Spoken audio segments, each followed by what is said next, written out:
I'm also interested because you've given some mind-blowing, I'll say, financial advice over the years in regard to maxing out as many credit cards as those foolish companies will give you in order to buy crypto and then never, ever pay your credit cards back. Can you explain that theory and how it's working for you?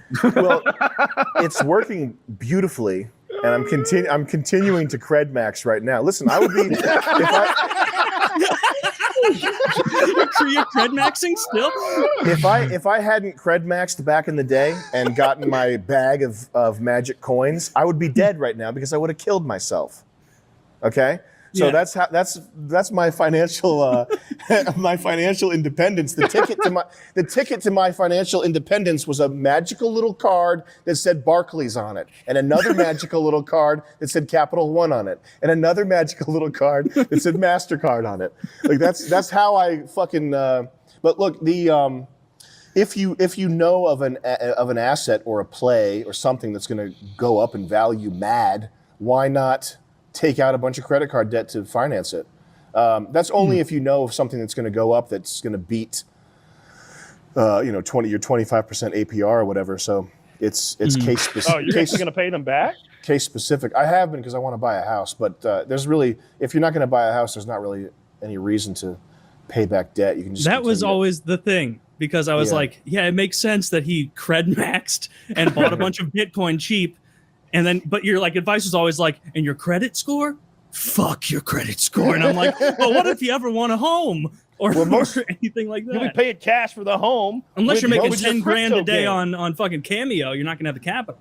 Most people have no hope of ever buying a home, and for most people, it'd probably be a retarded decision anyway, because you buy a home and the value, your wealth that you're trying to preserve in this investment vehicle is getting sucked away by property tax and maintenance costs, whatever else. I don't know if I'm not sure buying a home is a good idea from an investment standpoint. I just want to do it because I need a place to put my vehicles. But it's typically one of the greatest wealth builders in any family. The real estate market's just about to fucking implode. It's just about to fucking implode. I don't disagree with you. I'm just saying I don't know anything about it. The last time the real estate market imploded, prices barely went down. They just sold more slowly, and then they went back up, and then they went higher. Is that true? But the cost of a house went to like $400,000. Now there's some markets like Florida swampland in Las Vegas where perhaps it did go down, but the bulk of the country, your $400,000 house dropped to like $390, sold more slowly, and now it's at $600. I don't know, with inflation and then the rate hikes and everything, it is really difficult for someone to get into a house for the first time. The system does seem to be set up to keep them out. Gosh, you're right. I mean, you want to keep them out if you're a landlord, and I see that movement on Reddit. I was really confused by it at first, the hate for landlords. Okay. Because I've never had any love for any of my landlords. I was never like, oh yeah, realty investment company, $6 million. I love them. It's not that. It's just but I mean, they own this fucking place, and for a reasonable amount of money, they let me fucking stay here. And my rent was late that time, and they just nudged me. They weren't shitty about it. So got no problem with them. I didn't understand the hate for them. I don't hate everyone else I buy goods and services from. Yeah, no, I feel like we've come to an agreement about what this is worth, and we got a good thing going. So I still don't understand the hate for landlords as much as I understand. It should be a hate for the system. That you can't fault the landlords any more than you can say fault a billionaire for not just paying more tax. He's just following the tax code. Here's my new billionaire frustration. Whenever I hear a billionaire talk about how frugal he is, I think, suck my dick, you absolute asshole. Yeah, Warren Buffett today on Reddit was like, I spent $3.25 for breakfast on a day. He gave all of his money away today. You know that, right? To charity. Did he really? The vast majority, 95%. I saw it in a tweet. But my question is, but did he really? I don't know. I'll tell you what, since Bill Gates gave all his money away to that charity, his net worth is quintupled, right? It hasn't gone down one bit. It hasn't gone down once any particular year. Bill Gates just gets wealthier year after year after year, and he's still the greatest philanthropist ever. I'm half wondering if these charities that they set up are some sort of tax avoidance scam thing. They obviously are. I just can't prove it, but I have my suspicion, and it's PKA, and I don't need any proof the Bird whatsoever. Foundation. But I've heard Elon Musk lives in some inexpensive home. What a dick. I doubt that. I want Elon Musk. Elon Musk should build $20 mansions and then shoot missiles at them and build more. Just fucking pump some money into the economy. I don't care. I think that's what billionaires who don't live big, lavish lives, like, we know what you're doing. We know you're faking. We know you're trying to be endearing to us commoners, us peons. Like, fuck off. We know. We know you're drinking, champagne and having caviar behind the scenes just because you pretended to eat a bite of the commoner's Big Mac once. I just don't know why anybody cares. I want you to be. I want him to buy Kyle's used socks for $75,000 for the left and $75,000 for the right. Just piss money away, and then Kyle will take his $150 and do something awesome with it. I don't care. I'd waste it. I'd buy. Then the guy who you wasted on will do cool shit with it. I'd buy a full Soren X fucking Olympic style gymnasium that I'd put in my. I'd knock walls out to get it all. That's a good ass idea. I'd have that giant power rack with the fucking stacks on either side, the 300-pound stacks. Oh, we get so fucking. Yeah, strong. If I were a billionaire, I'd get squat and never use it. I'd have whatever the nicest functional trainer available was, and I'd have it in every room in the house. I don't remember what year you did it, but that TED Talk where you made an absolute ass out of a bunch of retards at Drexel University was one of the. It's still a classic. If you guys haven't seen it, listeners, look up Sam Hyἱe TED Talk. Man, how hard was it for you to get into the TED Talk? Was it difficult? Did you have to come up with a fake background, or was it easier than you guessed? It was mad easy. I just sent them an email. I said that I was. Let me see if I still have the emails from Drexel, TEDx Drexel. Here we go. The organizer's name was Daira Pujara. So let's see. Yeah, I said I was a photographer. I was a war photographer in Somalia, and that there was some group of women in Somalia who were cleaning up trash, and that was who I was documenting, was like the trash ladies of Somalia. He just such a stupid fake story. And they're like, we got to get you in front of the people. Yeah, they're not doing a good job. Somalia still looks like shit. We got to bring attention to the trash ladies of Somalia. Trash ladies of Somalia, the refuse handlers of Somalia. That's so fucking funny. And they were just like, "That is very interesting. We'd love to have you on to give your speech." And you were like, yeah. This sounds very interesting. Can we Skype sometime this week to explore possibilities of a speaking engagement at TEDx? Mr. Pujara, my name is Sam Hyde. I'm a videographer / photojournalist. In the past 6 months, I've done 2 projects that are pretty interesting. In California, I did some video work for SpaceX and shot a mini documentary about Elon Musk's quest to put a colony on Mars. I have permission to share my footage, including a video of Elon talking. The other project I worked on was a piece in Mogadishu, the most dangerous city on Earth. A courageous group of women is behind a statistical drop in the rates of suicide bombings, murders, and kidnappings. Their secret? Cleaning up the streets, removing trash and scrap. Not completely dissimilar to the broken window situation in NYC in the late 80s / early 90s. That's all I said. And he said, yes. You said yes. Sorry for rambling there, but yeah, that's no, how I set it up. No, yeah. I love that. No, I love that. Wow. So once they said yes, you can come on, were you then like, okay, I have to come up with the whole thing now? I didn't expect them to say yes. Yeah, I just had my friends. I had my buddy Wyatt, and I can't remember who else was involved. I know, fuck man, there's this one kid who's so funny and continually has done stuff for me, but he's like super paranoid about being credited, so I never know how to credit him. And he's got like fucking 5 aliases, so I don't know which alias, like fucking Mr. Gizmo. That's him.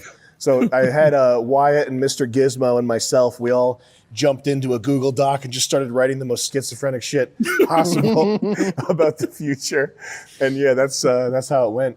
When at the beginning of that video where you climb up into the set and then sit down and drink a whole bottle of water and then say, give me 25 seconds it was one of the funniest. I laugh so hard at that to this day, just to get up there to drink water until you're out of breath and then you go, give me about 25 seconds.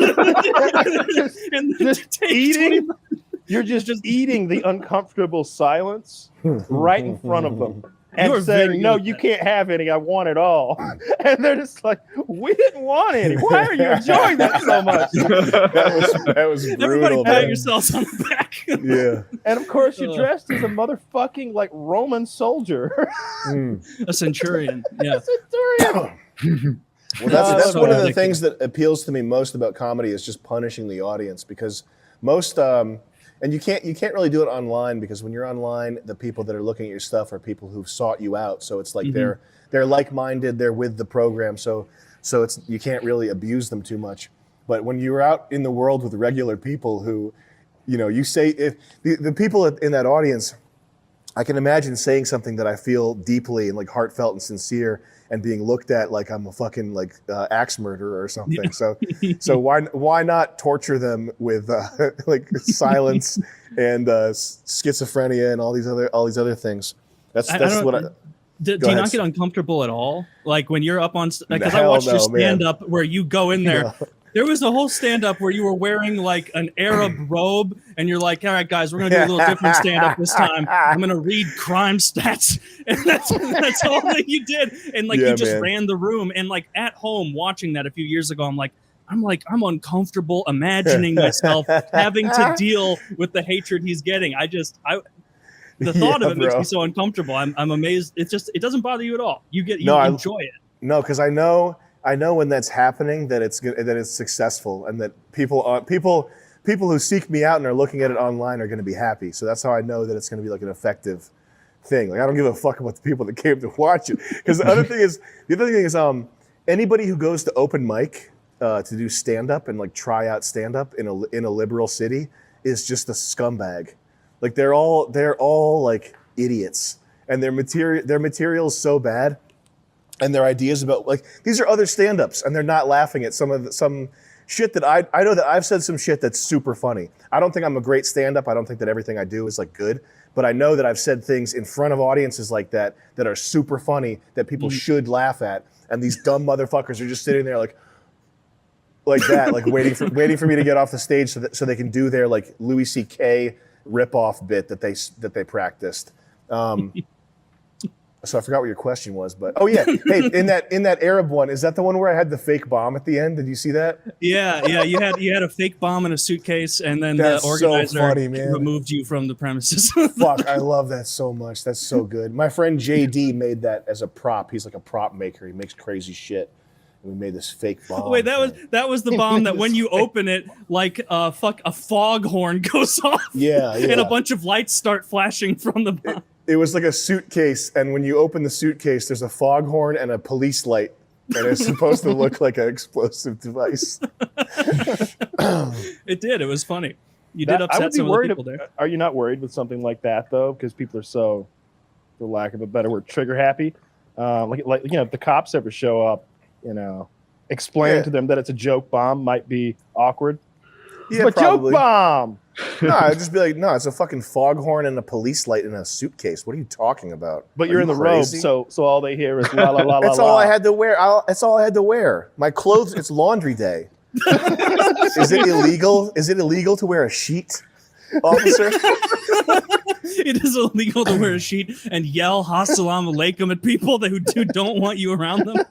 Listen, here's the thing about police is that all you have to do is make them think that you're a pill head and that you're mad about something really insignificant, and you need to be aggressively more mad than they are interested in questioning you, and you need mad at somebody else, not them. Yeah. So, for example, I recently sent a bunch of death threats to somebody, and threatened some person really bad. And after I did it, I was like, oh man, I fucked up. I better get ready to run. And the state police came to talk to me. And when they came, I went, yeah, listen. They were like, did you threaten this man? Did you threaten to kill this person? No, I didn't say I was going to kill him. But listen, he made me late for my Uber Eats. So I'm standing there. I'm hungry. I've been hungry for 6 hours, dude. Dude, I've been hungry for 6 hours. And it was like the topic, the real thing was he was trying to find out if I was unstable about some political issue, which I am. So if I had said, yeah, and check out whitenationalism.com, that would have been the worst answer. So what I said was, yeah, I said some shit because I was pissed off at him about my Uber Eats. That fucking guy made me so mad. And if he comes back here, I'm not saying I'm going to kick his ass, but I might do something. I wasn't in character like that, but I upped the ante by like threatening. I was like, yeah, and if I see that guy again, listen, I'm not a violent person, but if he makes me miss my Grubhub, it's on.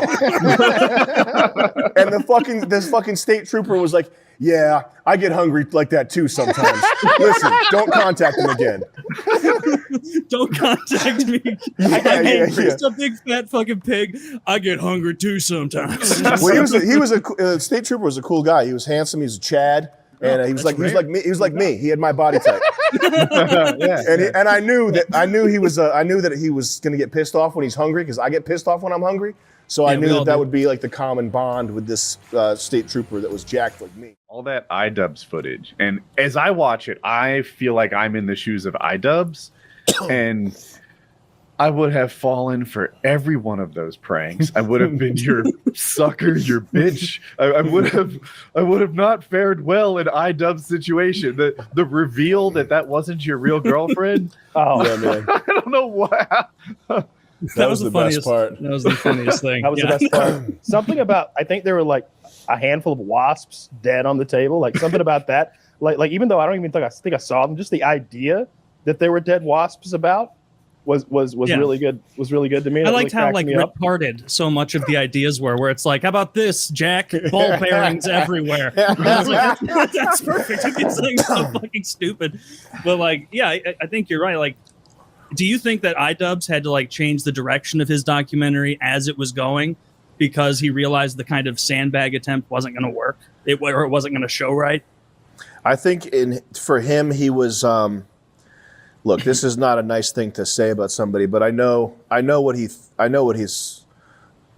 wheels were turning in his little mind the first second that he contacted me, because he was getting a lot of shit from 4chan people, poll people, because his girlfriend is a whore.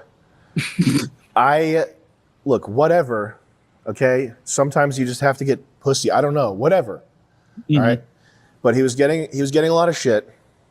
And in his mind, what he was thinking was, I can't punk the entirety of 4chan. I can't go punk the entirety of poll. So what I'll do is I'll take the guy that's posted there, that's often posted there, I'll punk him, and by proxy, I'll show all these little nerds that I'm not a cuck, I'm the guy with the hot girlfriend, and I always get one over on people. Like I know, smartest guy in the room. Yeah, and he even said to one of my crew members, overheard him saying during the shoot, he said, I'm usually the puppet master in these types of situations. Which is just like, it's just like a mentally sick thing to say. Are you serious? Yeah. Yes. He said, I'm usually the puppet man. That's like a sociopathic way to see the world. All the interactions you have are puppeteering. It's mental sickness. And it's something, it's like I want to cure him. I want to make him better. He's got this weird little weaselly thing where he's like, in his mind, he's always running the calculation of like who looks better or some shit like that. Like who's on top right now in this situation. It's like a very, it's a very content creator mindset to have, but it's something you don't want to be thinking shit like that. Well, you really put him out of his comfort zone, which is like the perfect way to throw water on something like that. Because like everything that you did with him was like, he was just like, wait, what am I doing? Like the guns and stuff, like that wasn't his shit. That was fun to see. Yeah, I enjoyed it. I watched both videos. I see all the stuff about iDubbbz on there. You're trying to you want to save him. You want to redeem him. I think you want to get that Yoko Ono, as you've said, out of his life. What's your plan to? Because I remember iDubbbz Content Cop and how funny he was, and how good those videos were. Those were hilarious, and he really like. It's a common saying, but like, he really is like pulling the ladder up after himself, where he's like, I got wildly popular with edgy stuff that is not chill by 2022 standards, but you apologize for it. You don't do that. And it's like, well, that's how you got 6 million subs, dude. Like that's how you got where you are. I think what he really needs is to ditch that fucking bitch that he's with. Unfortunately. What is the backstory to this girl? We've heard a couple of what's so quite bad about frankly his unkind I don't things. even what I've Doesn't seem like Forgive you me like if I it. overstep with that. what I've seen and what I've heard from other people is that she is almost like his handler. So when he's talking to people backstage at the Creator Clash, when he's telling my crew that I'm kicked out, that I can't come, all that stuff, he's kind of sitting back like in the background, like approving of certain things that are said, or just sort of sitting there. And Anissa is the one that's doing all the talking. Oh, there she is right there. What a peach. What a sweet little peach. Actually, I don't know. You say she's a whore? Well, she's got an OnlyFans, so she's kind of, yeah. I'm just saying, How much? Yeah. I don't know. Let's look it up. I have prices and pictures of what I need to know, and we're halfway there. It just went up like $500 because we did this. No, guys, not that. We need to get people to buy cum pills and weed gummies first. Don't be sipping to that clown-faced woman by her cum pills. But that's what I've heard anecdotally, is that she's the one who does the talking in this relationship, which So is is this kind of his kind of manager. strange because she's not famous. She's famous for being iDubbbz's girlfriend. What the fuck does she have an opinion about? And I've heard from her family that she's weird too. And I'm not going to talk about that because the person that contacted me is nice, but she's like a freak. just chatting with her family. I Yeah. heard from her family she's weird, but I'm not allowed to go any more into that. Yeah, she is weird. That's What an audacious statement. I heard from her family she's weird. Well, why do you have it out for her, though? It seems like your battle's really for him. Or do you think that she is the puppet master? She is like, you remember Master Blaster from Mad Max Thunderdome? Yes, She's like the little midget. That's on the back. situation we have here, Kyle. That's the situation exactly. Master Blaster scenario. Is a Master Blaster scenario. I don't know a Master Blaster scenario, but it sounds important. Well, you have a little midget, high thinking, on top of a large oafish-like retarded man, and Master is the little guy, and Blaster is the big guy, and he sort of operates him like a giant tank. They're very close, very close. That sounds fun. Deadly in Like the a arena. They're twain, as Styx Hex and Hammer 666 would say. A unit. They're twain. They're twain. What the fuck does that mean? It's just it doesn't even There you matter. go. There's the Master Blaster. Oh, Yes, you know that's what? that's Anissa on top, and that's iDubbbz in the mask. BioShock completely ripped this off. You see that, right? I do. So it seems like you think that she's holding him back from his full funny potential because he's a very funny guy who has very funny ideas. Like he is. He knows how to write skits, how to produce. He's a talented dude. He's good looking. She's made him into a. Oh. Well, I mean, strictly that's not true. Well, a spiritual. Oh, okay. Oh, okay, that clears That's that the up. worst. Spiritual ones. Let's People use the word like pussy. worship We'll say pussy. gay Bleep Christ. that out. Pussy. Oh, Bleep because out when the you F said a word. spiritual, I pictured a ghost going, boo. You're just waking up every night with ectoplasm in your mouth. Just like didn't seem that bad at all. Have you seen that 4chan post of the guy who like circumnavigated traditional fitness by being the way he eats is he orders bulk gorilla chow from zoo suppliers, and it has a tremendous macro split, and so he proved it, and like you know how they'll be like I'm eating gorilla chow, I'm on month 3, and they're like fuck you, and he posted like a body picture and showed like his morning bowl of gorilla chow, and he was like you're gonna need a lot of hot sauce, it's very dry, very tasteless, but the macros are out of this world. And the guy posted his body, and he even said, he's like, I only do gorilla-based workouts, only pull day. so he was looking like he could swing from the fucking branches to each other, but not a very underdeveloped chest like gorillas have, but a very overdeveloped back. Dude, is that gorilla chow? Yeah, I think that's the gorilla chow. I totally see like some dried out bananas or sweet potatoes or something. That looks good. And then it's like a bunch of crude protein, whatever And that it kind means. of looks like it's frosted as well. Like Yeah. Some master. That looks right there. outstanding. Is that really gorilla chow for sure? I could have a big bowl of that in the morning. This looks better than what that guy posted. So it looks better than what I had for breakfast. That looks tasty. Yeah. I mean, eggs the guy made a pretending point. to be an omelet with some salsa in it. You I can get also had eggs 3,000 pretending to be an grams of omelet with protein salsa for in it. like $40 if you eat gorilla chow from Zoo Supplies. I just got a shit ton of Derek's protein powder. I've only had like 700 calories today because I'm stupid. Oh, I'm gonna eat like a fucking freak after the show. I'm so excited. I have like all my calories left for the day. You were saying? You Yeah, wanna there's get the gorilla chow, the guy. Yeah, see him? See, pull day all day. What the fuck? Put that up. There's there, no Zach, way so he's we can- actually eating the gorilla chow, though, right? Yes, he's eating the gorilla chow. No one would lie on 4chan. Dude, Yeah, Jesus, I'm gonna Kyle. need to see like videos of him eating it because like I did that video that time eating like vodka Wheaties. I took one bite.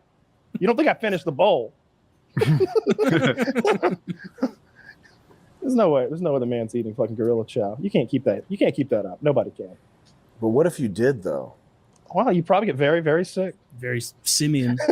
What Like, if what if it awakened within you some type of primal epigenetic beast? Like unknown to you, Yeah. gorilla chow is made of dead gorillas, and they use dead gorilla brain matter, and those prions somehow latch on to your human brain, and somehow you become a gorilla-like man. Apify you. Yeah. You- I mean, like somehow what if it there's like did?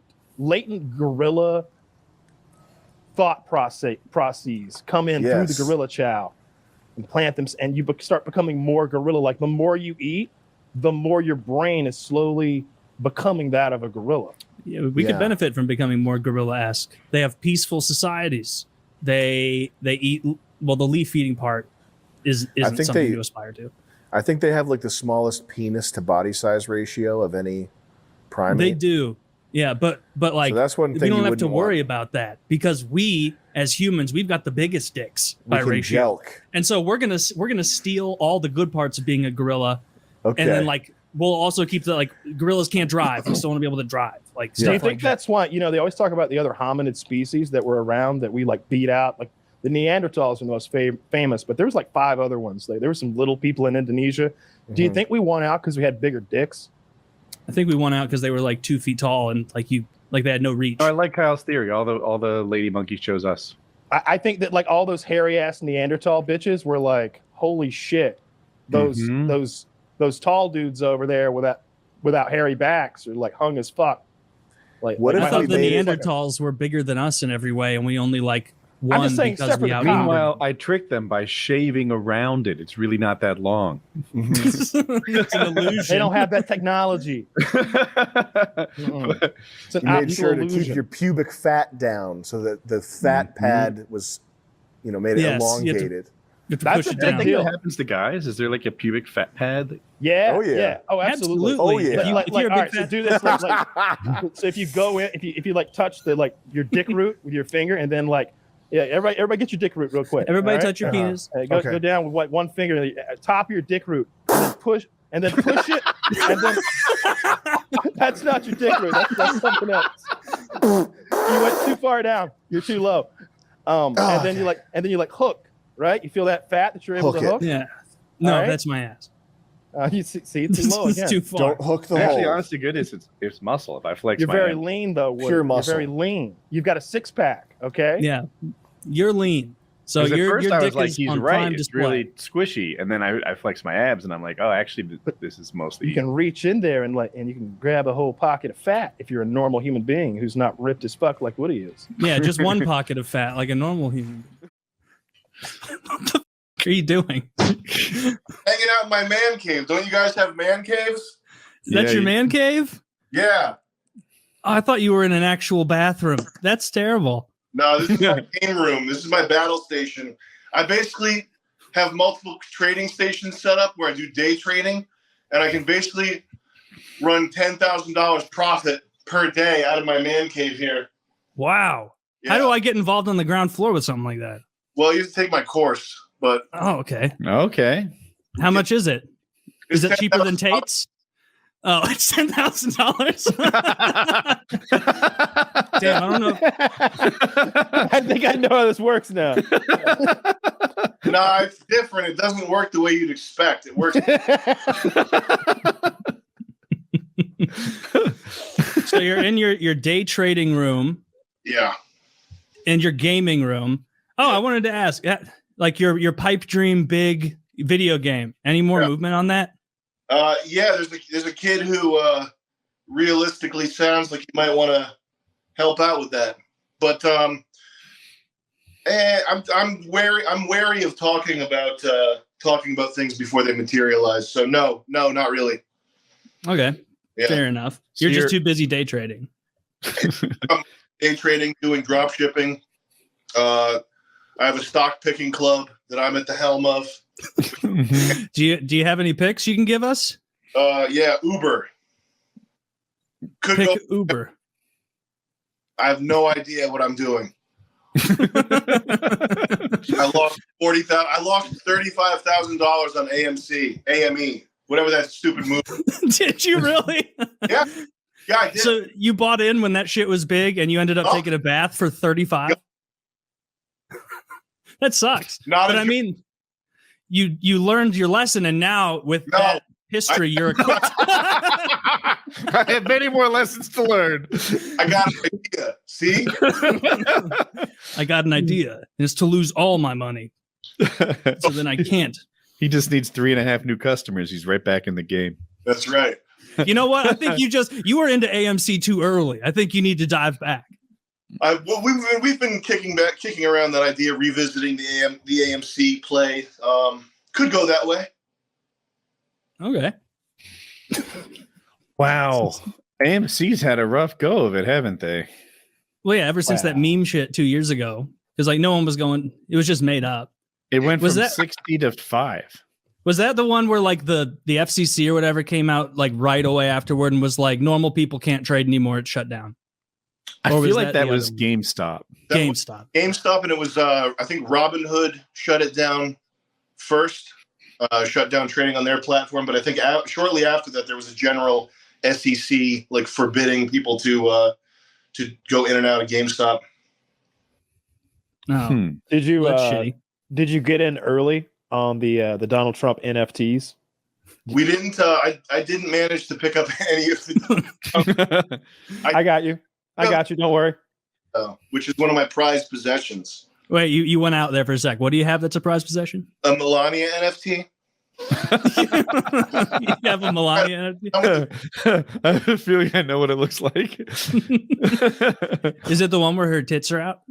No, I don't have that one, but it's the one that she made where it's a movie. So it's a picture of her. It doesn't move, but it is a movie because there's a sound file, and the sound file is it's something like hello and welcome to my NFT. I'm Melania. And that makes it worth more. Yeah, I play it every day. I get psych myself up. Get yourself royalties. Get ready for some trading. Yeah. From the outside, you looked more like is it called ironic comedy? I saw it online today. I was looking at you. Like it. I don't want to say bully, but like, if you're not prepared to like mess with to stand, I don't know. If you're not prepared for what's coming at you, you're gonna get steamrolled. That's kind of what I thought might happen. You're a provocateur. You're like pushing people's buttons. So the idea of luring Harley down from fucking Canada and then getting him down there and messing with him would be pretty funny. We got to do that to John. Yeah. We'll do a spin-off called John Goes to Space. And I don't believe we're in space. Dude, I was gonna mention that your John is so fucking perfect. Like I was dying laughing at the end where you were just going around perfectly, like with the inflection on his voice, like so calmly. It was. I wish I could talk like John all day. My favorite part of your John impression was that I knew that you were like sort of tired and stressed out, and there's something soothing about rambling, like especially like John's voice, but also rambling like him. Yeah. So you'd be sort of self-soothing a little bit. Yeah. It became like a coping mechanism. Yeah, man. Yeah. Oh, and you gotta make sure you keep up with whoever wrote the bios with all like the fun facts about the characters, like the best joke in all those was the European accent with John's speech impediment, because I literally went into it like, I wonder where he sounds like he's from. It's like, no one thinks this is true. He said that to me. He said my speech impediment often gets mistaken for a European accent. He said that in his first interview I did with him. So Hell that was yeah. real. I shit. didn't like make that up. That wasn't a joke. He said that. I mean, he'll probably pop back in for season 2, I would think. Like there was a pretty good connection between Jason Goldstriker and John. Pretty emotional. I think we probably there's like a temptation to. I know what the fans want. The fans want like everybody from season 1's back, guys. Here they are. But I think that like They don't know what they need. yeah, fans don't know what they need. We got to limit that. I think definitely bring back Chris. But it's not gonna be like a huge rehashing of season 1 shit. One thing that does seem likely is that there's going to be an enormous amount of boxing in every season. Is that something we can count on? I was asking. I don't want to overdo it, but it's for my own physical fitness. Really, at the end of the day, you know. Yeah, I got to keep in shape. You got to do your 3x3 cabinet punches, your fridge ups. I think John got concussed 3 times By you? I don't know, but we had Cowboy came in, and Cowboy's like a can do Anything. We don't want to say what he is because that's get in trouble, but he's the real deal, and he gave a concussion inspection. Yeah. And each time John had a concussion, and he just told John that he was good to go. he would look at John, and he would go, "This okay, good to go."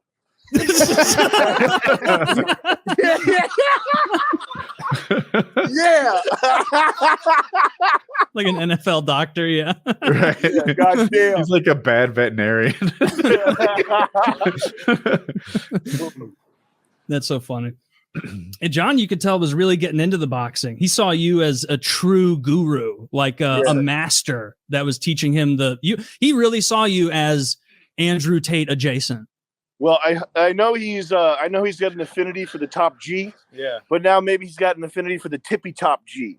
Gold Striker. I think he does. I don't think he can go from Gold Striker back to Andrew Tate. It's such a drop in intensity. Andrew Tate will always be John's hero, and that's okay. But along the way, I'll teach him how to fight. Dude, that dude posting the most fucking disgusting pictures of meat on his Twitter is hilarious. Just the most. Isn't all he eats meat, and it's despicable? It's like unrendered fat, not cooked, and he's like, "On to a good another day." And it's like, yeah, and then he retweets it too. Yeah. He'll retweet it days later and be like, "This is the steak that I had 3 days ago." This big gray blob. big gray blob. You need to eat as many raw meat as possible. Don't overcook my steak because it take away the flavor of the meat. That's so perfect.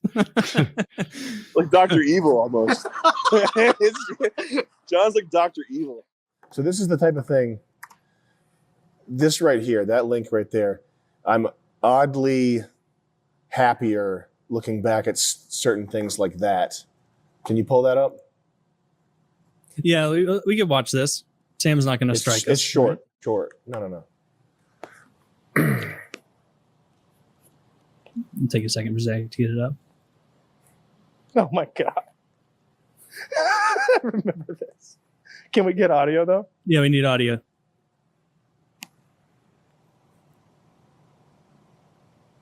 Need it louder. Those fucking glasses. They're just so stupid. Isn't he wearing them right now? I think so. No, this is different. It's quick, silent, efficient, and in the hands of someone like me, quite frankly, devastating at long range. But I prefer something a bit more personal. That's why I like the knife. I like to look in his eyes as I twist it deeper and deeper, watching the life drain out of him. And then I just smile, stabbing him with my knife. And I think I'd make a great addition to your team here at Best.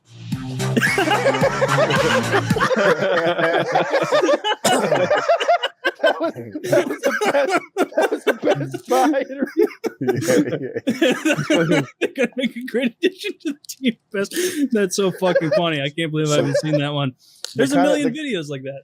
The kind of thing that makes me the happiest is it's just like the insane joy of like being desperate and like fucked up and making some weird freak iPhone video. That's kind of like the most joyful. Of all the people you had in as like freeloaders, the one who came off to me as the most genuinely insane was Airsoftfatty.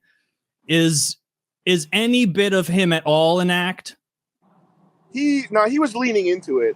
Yeah. Yeah, he knew what we wanted. He was giving us what we wanted. The time when the real Airsoftfatty is when we had him go tell the girls, we had him go explain breeding. We said, Chris, you got to go up there and give him your explain breeding. Talk about all the types of breeding that you love. And then the girls, we told them that the first one to talk to Chris would get lose a point. So they're both like giving him the cold shoulder, and he's talking about like, well, when the man sticks it in the woman, that's breeding right there. And he's doing all this like, it's basically, it looks like sexual harassment because they're not replying to him, and he's getting into the details of breeding, and that made him break character. And he goes downstairs into the confessional. He's like, I can't do this. I can't talk to these girls. But that's the real Chris. The real Chris is like very compassionate, like nice guy. He does have like fat kid anger. Yeah. Which is that's the most beautiful thing in the world when a fat person gets angry.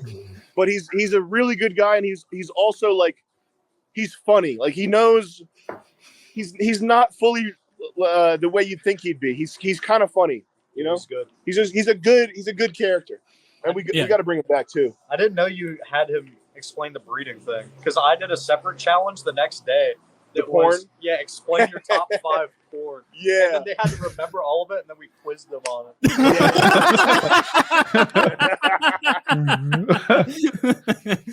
That's so fucking funny. Dude, one of the things I was going to say, one of the things I really liked about that iDubbbz used to do is he had a robot that you could control with a camera on it and a knife. So you could pay some money and you could, or maybe everybody was controlling, but basically you could stab people and get upskirts with the robot. So it was a Roomba, right? The robot. A good idea to steal. Thank you. Yeah, yeah. You got an upskirt robot that can stab. Yeah, and you're not insured anyway. Fuck. Get code.dev or whatever the fuck his name was on it. It'd be easy. You get a stun gun on the end of that thing. Yeah, imagine if you had a challenge where they had to crawl from like one end of a house to the other, but they're being attacked by multiple Roombas with tasers being controlled by people for $100 a minute.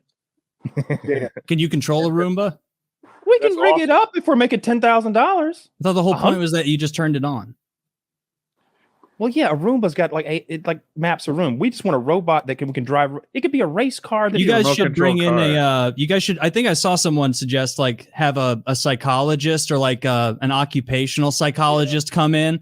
Like a psychic could be funny, and then you award them based on who has the best future, like just some horse shit.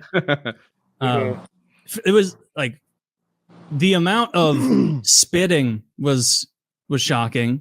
There's a lot of spitting. There was a lot of spitting. The Airsoftfatty spitting, like I knew that was an angry spit because he like did that, like sucked up first and then fired it hard, and that I can't believe Letty handled it as well as she did. Like I know. That was the heavy one because didn't he spit more than once? 3 times. 3 times. He spit on her 3 times in the face. Jesus, that's crazy. It was crazy. That's spitting crazy. in someone's face 3 times. Speaking of spitting in the crazy. Speaking of spitting in the face, any romance possibilities on the next fish tank? Oh, just wait.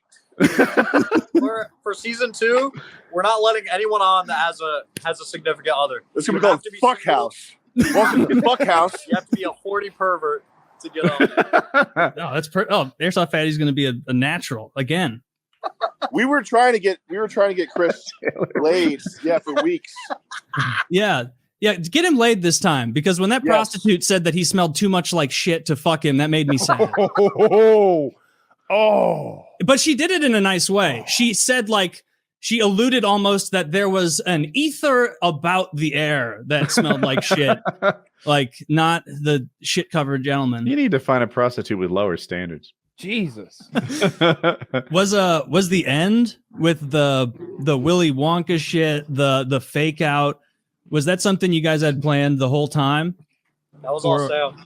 That was scripted the day before. That was hysterical. It was absolutely surreal watching that live and like cracking up as you're doing the like, oh really? Like as they're reading it, making her reread it louder, Josie. And yeah, it wasn't until you were like, all these fucking cunts on Twitter that I like realized you were joking. But like for a minute, I was like, this is hilarious, but please, Sam, please give these people money. Like please do it. I mean, that was one of the hardest in terms of like being gut wrenching. That's probably the hardest performance thing I've ever done because I really don't actually like messing with people. I don't like trolling people, but I'll do anything that's required to like get my point across, right? But outside of that, I don't want to like hurt people or mess with people.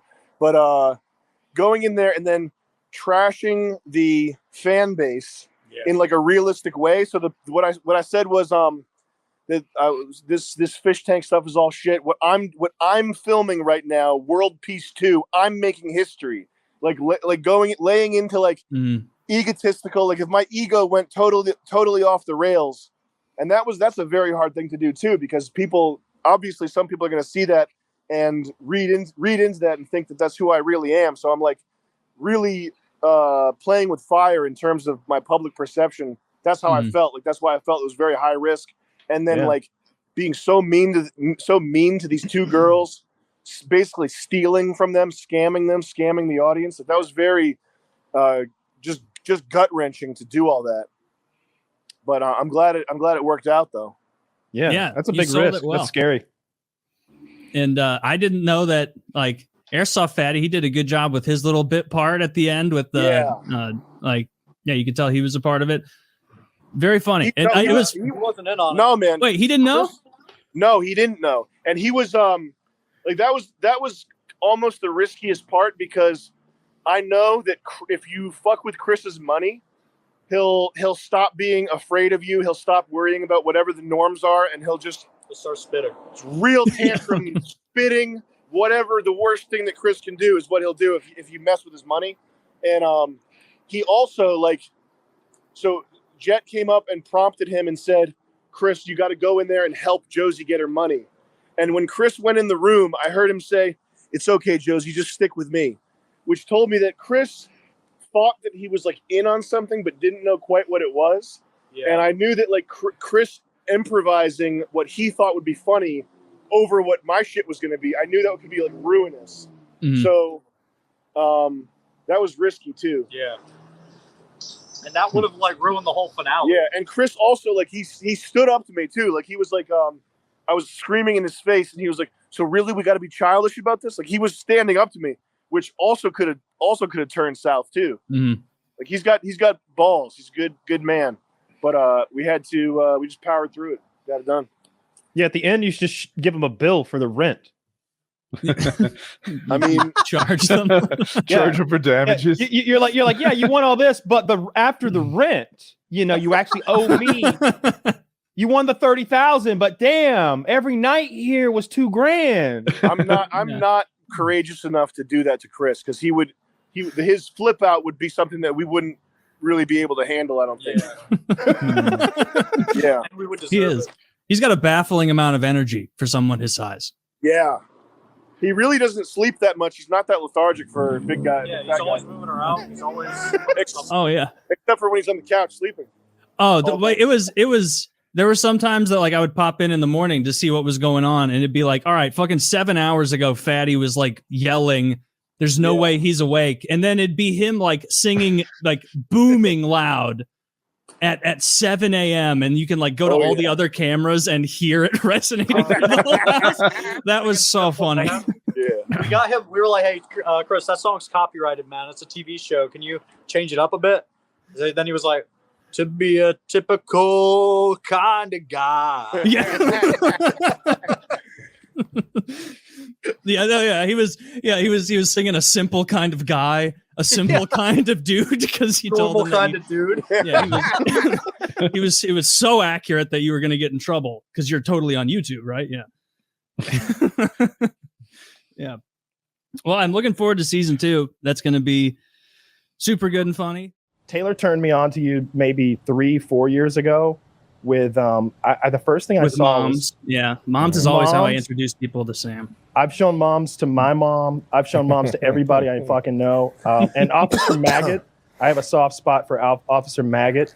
Oh yeah. Especially in these times, it's like there's an Officer Maggot on every corner. I'm sure. I like to know that he's out there in spirit, looking over us, watching, spitting on people. Mostly just watching. Mostly just watching and spitting on people. Some of my favorite ones you do are, well, when I can't tell if it's an actor that is being put up to it, that you're like the Nazi in Occupied Paris, the black and white one, makes me laugh so hard. If that is an actress, she needs to be in more shit because she's killing it. If that is, because she really played it like a journalist who was actually very upset. She did a good job because she wasn't ready. She wasn't prepared. Like, we didn't set her up beforehand, like let her know. But she did a really good job rolling with the punches. That's my favorite kind of actor is one where when the trap is sprung and they know that it's like, I'm going to look bad. Like, this is going to look bad for me. But they keep rolling with it. I think that takes a lot of fortitude to continue to play it that way, and that's what I like too. Yeah, makes sense. It's just so fucking funny. I was I think World Peace, your show that got canceled back in 2016, 17, whatever it was. That was, I didn't know much about you at the time. I just saw that on Adult Swim, and I remember in my head thinking like, oh, this is like Tim and Eric if they went like 10x, like next level. Like, this is going to be the new thing, like Tim and Eric kind of passing the torch. And then, because I've always thought Tim and Eric was funny. Yeah. And then I saw that video of Tim Hyde, I think it was Tim, who really worked hard to get your show fucked. And I've never been able to look at their show the same way. Like, I'm sure Eric's fine. I don't know anything about him, but that really was upsetting, where it's like, goddamn, like, they clearly see a guy who's like funny in the same way they are, but pushing the envelope. And I don't think they want to lose their limelight. I think that's what it was just jealousy and a sort of a fear of getting old, which nobody's immune to that. You know, if I saw somebody doing like something that was like MDE but better, I'd be like, oh. But you know, I wouldn't go out of my way to squelch their career. But that's what Mike Lazo, the guy that created Adult Swim, he said. You know, he said, we're the next Tim and Eric. We're going to shoot 100 episodes of this show.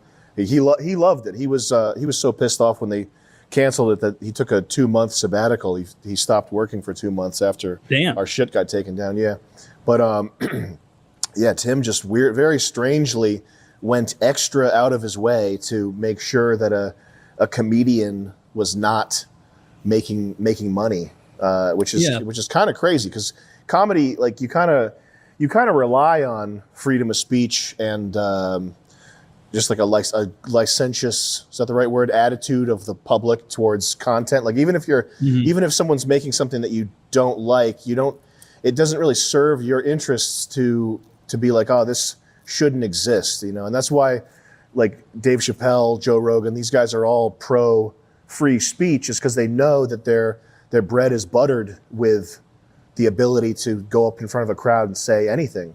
So for Tim to be like a fucking Karen and talk to the manager about the show that he didn't like, it's just crazy. It's really crazy.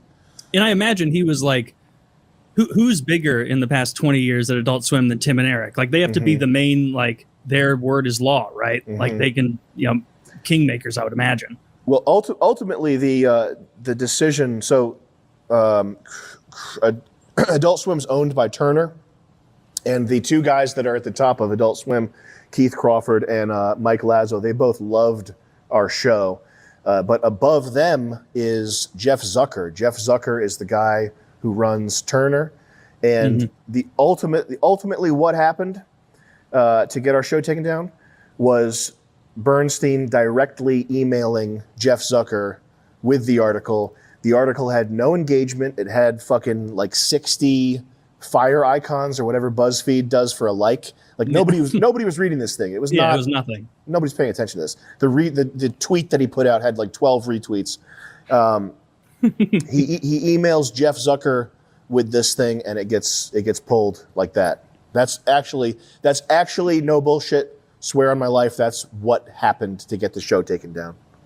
Do you think that like Jeff Zucker just didn't want to deal with it, or I imagine he's like a boomer, and so he probably didn't notice the complete lack of engagement and tread that it had? He was just like, "Oh, an article." I think he saw the words "Jews rock" and went, "Nope." Well, that was a funny bit. It was a funny bit. That sucks. That was one of the few shows that I've seen get canceled, but I was actually bummed out. Like, well, fuck, that was. I can't go back to Tim and Eric now. It's a little too tame. Yeah. Like once your like edgy humor gets to that next level, you have to keep going further. I feel like Opie and Anthony back in the day fucked me up with that because they did some horrible things to people. It's and like now porn. You have to keep getting less, more desensitized, and then you're taking pills to make you come more. Yeah. You have to. Well, that's normal. That's part of being a Sigma male. Fuck yeah. Once you start coming like a regular person seems ridiculous. Mm-hmm. Yeah, inferior. All the women in your life are going to be blown away. Mm-hmm. Moms, sisters. I don't literally judge. Blown away. Well, I think of them as glazed. Just fucking. No, that's disgusting. I won't even say that. But what the punch did you just pull? It was going to be a bad cum joke. It was because it was bad. No, I'll tell you why. Because iDubbbz tried to do like a documentary on Sam, like a Sam fell from grace. You know that one? We had Sam come on and talk all about it. That's why iDubbbz hates him, because he made him look like such a fucking jackass. Like the way iDubbbz was simping for Sam's pretend girlfriend, like, we got to get you out of here. When Sam falls asleep, you put your hair out the window and I'll climb up and save you, my beautiful princess. And then they're like, yeah, that's fake, man. Like she's just acting like that. Dude, that was the peak that was of hilarious. that episode to me. Like I don't think, I'm not saying Sam Hyde isn't funny, only that his comedy doesn't work on me. Right, like I'll admit he's popular. Everyone likes him. He's thriving. Like it's successful, but not everyone's going to be beautiful to everyone. Not everyone's going to be funny to everyone. To me, the only funny part was when iDubbbz tried to rescue the girlfriend. The pile of dead wasps, or at least the dead wasps, funny at all. The ball bearings. Yo, this is smoky candles, crypto for me. So hey, guys, we're gonna have iDubbbz think that we typically exist in a messy room. I'm like, yes, but it wasn't a messy room. It was unbelievably messy. it was a gross. There was an armed guard by the door, dude. When they went, that thing I said earlier, think Lamborghini, not Ferrari. That's what I was referencing. He's got iDubbbz in that slingshot piece of shit, and iDubbbz has never driven a stick shift, so he's fucking it up. He's like, nah, I gotta think Lamborghini, not Ferrari, or something like that. He's giving him such unhelpful advice. And iDubbbz had to put on like a big dance, like iDubbbz put on this whole boxing event so he could feel like a man again, which is like a wedding for him. Like I lost, but I worked out and I fought a man, so now I can have my balls back after Sam Hyde took them. He's just so, but like he canceled all of Sam's front row seats. He's got such a petty grudge against him, and that's why I think he banned Froggy. Because Froggy hung out with Sam, and I don't think it was that throwaway comment about, like, he was joking about joining Anis's OnlyFans if he. It seems more like a Sam Hyde thing. And you're right. Like that documentary, like I thought the whole thing was hysterical. Like it was great. And he made iDubbbz look like a fucking retard. Like he made him look like a smug trying to pull one over on someone retard. And meanwhile, he's having something pulled over on him. But Sam is doing it in a way that's like humorous. And there doesn't feel like there's an angle at it. Like at the end, when he does that big reveal, he literally is like, wait, so that wasn't your girlfriend? He's like, you think I'm dating a fucking heroin addict? Are you retarded? like when he just I'm a millionaire. When he shuts it down so succinctly like that, it's like, you fool, you absolute fool. You were here to try and get dirt on me and then and make me look bad. No. Here's the tables have turned. And of course iDubbbz doesn't like that because it makes him look stupid.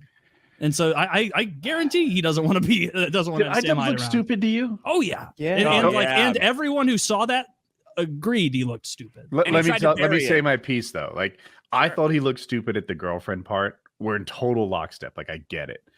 Other stuff like iDubbbz and Sam Hyde were gonna box. And I remember Sam Hyde was encouraging iDubbbz to like try a little harder. Like, don't worry, you're not gonna hurt me. And iDubbbz is like, everything I give is going to come back at me 3 times. Like, I'm in a really difficult situation here, boxing this fucking monster of a man who's under a bridge, comfortable boxing. Yeah, under a bridge. And to me, iDubbbz didn't look dumb. What I did is I put myself in iDubbbz's shoes, and I'm like, Woody, what would you do if you were Sam Hyde and he's like, go ahead, Woody, go ahead, show me your right cross, show me what you got. Look at that. Look at that.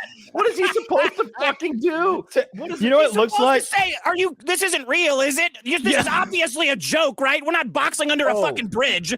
Sam Hyde will put him at ease in a reliable, trustworthy way. No, he's supposed to know it's bullshit. Like, this is obviously a con. You think Sam won't hit him? You think if iDubbbz throws a punch where he tries, right? A nice 75% thinks he sees an opening, throws the punch. Sam is going to go, oh, I was hoping you'd do that. It's a really tough spot to be in. I mean, maybe, but like he's trying. It is supposed to be so over the top stupid that by iDubbbz taking it seriously and cataloging it, he is making him appear foolish. Like, you really think that a normal part of Sam Hyde's day is taking a bunch of weirdos under a bridge and fighting? And the purpose of this, like, Woody, I don't think you like are fully like iDubbbz went there to get like a documentary about Sam Hyde of like that wasn't going to reflect well on him. And so don't think of it like he went there with good faith. Imagine that I come to your house, Woody, and I'm like, and you know I don't care for you, and you know I have bad things to say about you, and I'm going to put a video that I track of you and your life on my big channel. And I get to your house, and you just fuck with me. And everything you do is fuck you. Yeah. You think you're going to punk me? Fuck you. I'm going to make you like... you would be totally justified in doing that. You would be totally justified in being like, yeah, what I like to do, Taylor, is go in the middle of the woods and then we naked wrestle. What do you and then you put me in an uncomfortable situation and you go, haha, this fool who was trying to lampoon me is being lampooned. So we're in lockstep there. The only thing the only step, the daylight in between us is when I looked at iDubbbz, I thought he saw it for what it was almost the entire time. He got him on the girlfriend. I think he was got confused. But when he was boxing, he was like, I see what we're doing here. When he was having other conversations, when he saw the crypto stuff or whatever, it was like, I get it. You're playing me for a fool. In so many, the Lamborghini versus Ferrari thing, he's like, okay, I see what you're doing. You're pretending to offer advice, but it's the most unhelpful advice you can think of. I'm channeling my Lamborghini. Like, all right.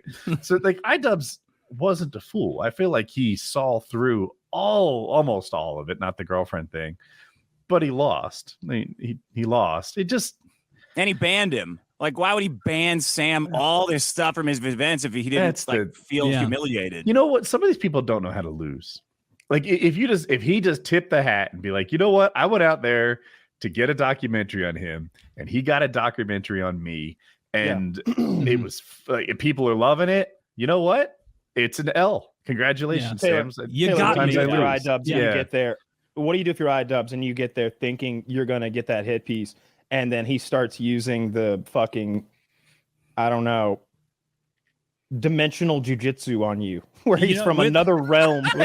with someone like, honestly, the advice you would give to like someone who's trying not to be punked is agree and amplify. Like, exactly, that's what you generally do. But with Sam Hyde, he's gonna tell you what I would have done in the boxing amplify situation too. Like, it's like playing gay chicken and you end up adopting children together. Yeah, you gotta take it. You're like, well, I always receive. I hope that's okay with you. Have a good day at work, homo. Like, if he took me under that bridge and was like, he's like, we're gonna learn this. This represents everything in our lives. Once we do battle here, doing battle in the boardroom is just gonna be like second nature. You think I'd be afraid of a merger after you've taken a right cross? I don't think so. I'd just nod along wisely. Yeah, sagely. Okay. But when do we put the blindfolds on, sir? We're gonna need our blindfolds. We don't need our eyes where we're going.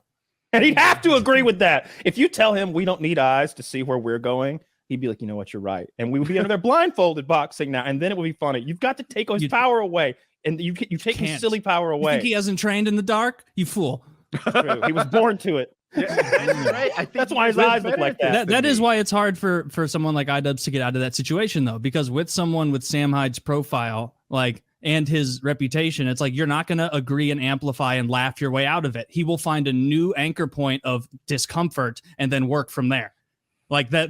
And it's funny, and he's very good at that, and I enjoy watching him do it.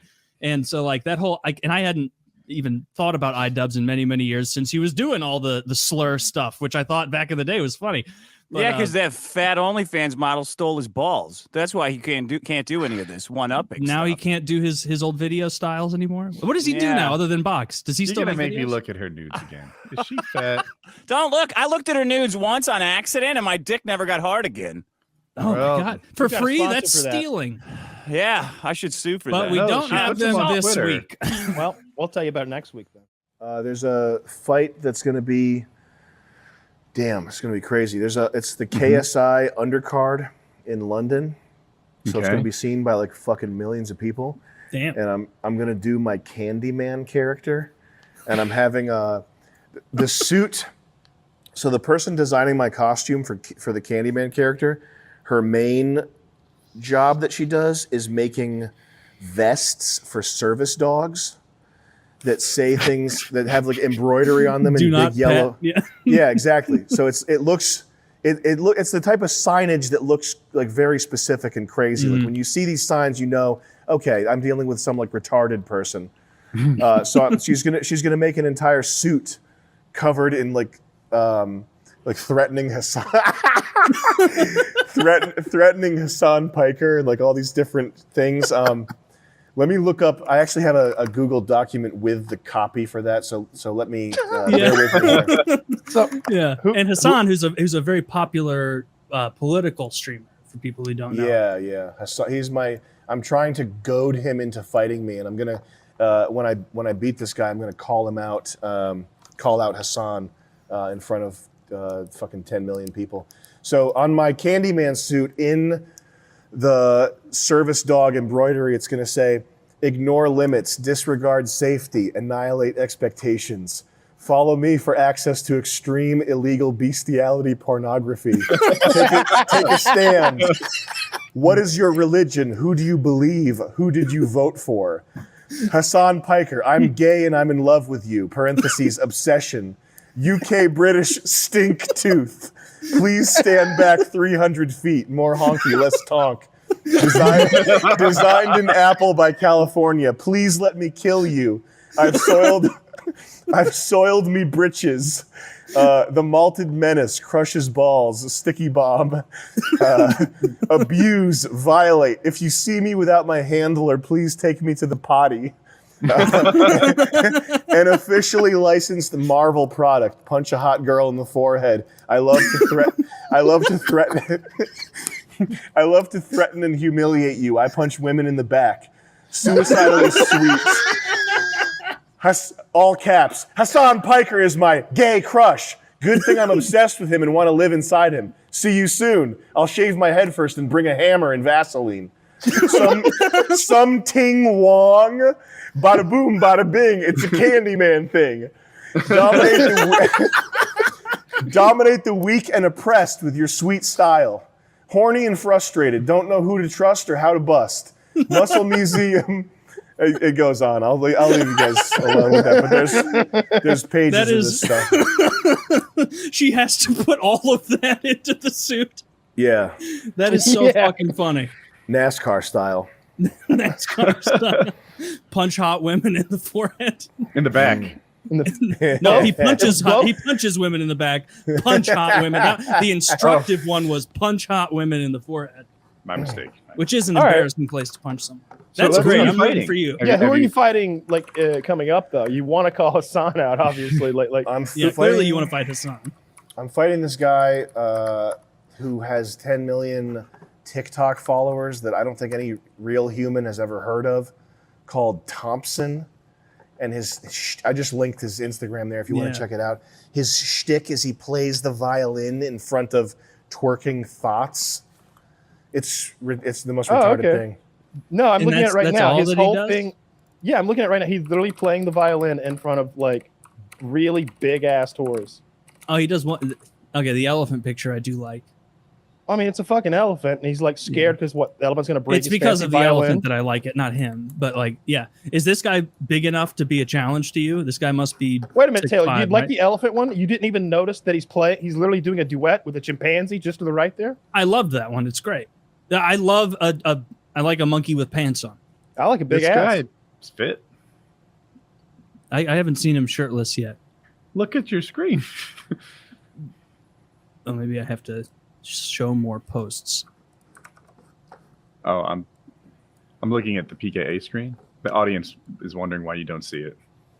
Oh, well, that's why, because I was scrolling through his fucking Instagram account doing that. Okay, that guy's in tremendous shape. You think he works out? Do I think he works out? That guy definitely works out. He's So you think you can take that guy? How tall is he? Is he 6'5" as well? I think he's 6'2", but I don't want to commit to that. That's what I heard from somebody else. Yeah, well, 6'2", just a small height. You know, that's what your pretend height is for Lil Ryder, I think. Well, the distinction is whether or not he can box. I don't know. Yeah, absolutely. Like it. I was like, what is this guy's background? Yeah. So you don't know if you can box. The iDubbbz thing. So if people hadn't seen it, Sam Hyde boxed with iDubbbz, and iDubbbz was like scared to throw a punch. And you might look at it and be like, "What a puss!" Just man up and be your own, and like give it a go. I saw myself in iDubbbz position, and it's like Sam is going to hit you as hard as you hit him. I wouldn't have hit him. I wouldn't have hit him that hard. I would have taken it easy on him. I would have been as scared as iDubbbz. I think it would have been a real thing. Like I like to believe I would have manned up. I would have liked to believe like I see an opening. You're right. Like I'm a huge fan of Sam's, and if he brought me under a bridge to box with him, that would be intimidating. I'd be like, okay, well, I don't know how to play any sports but ice hockey, so I don't know what to do here.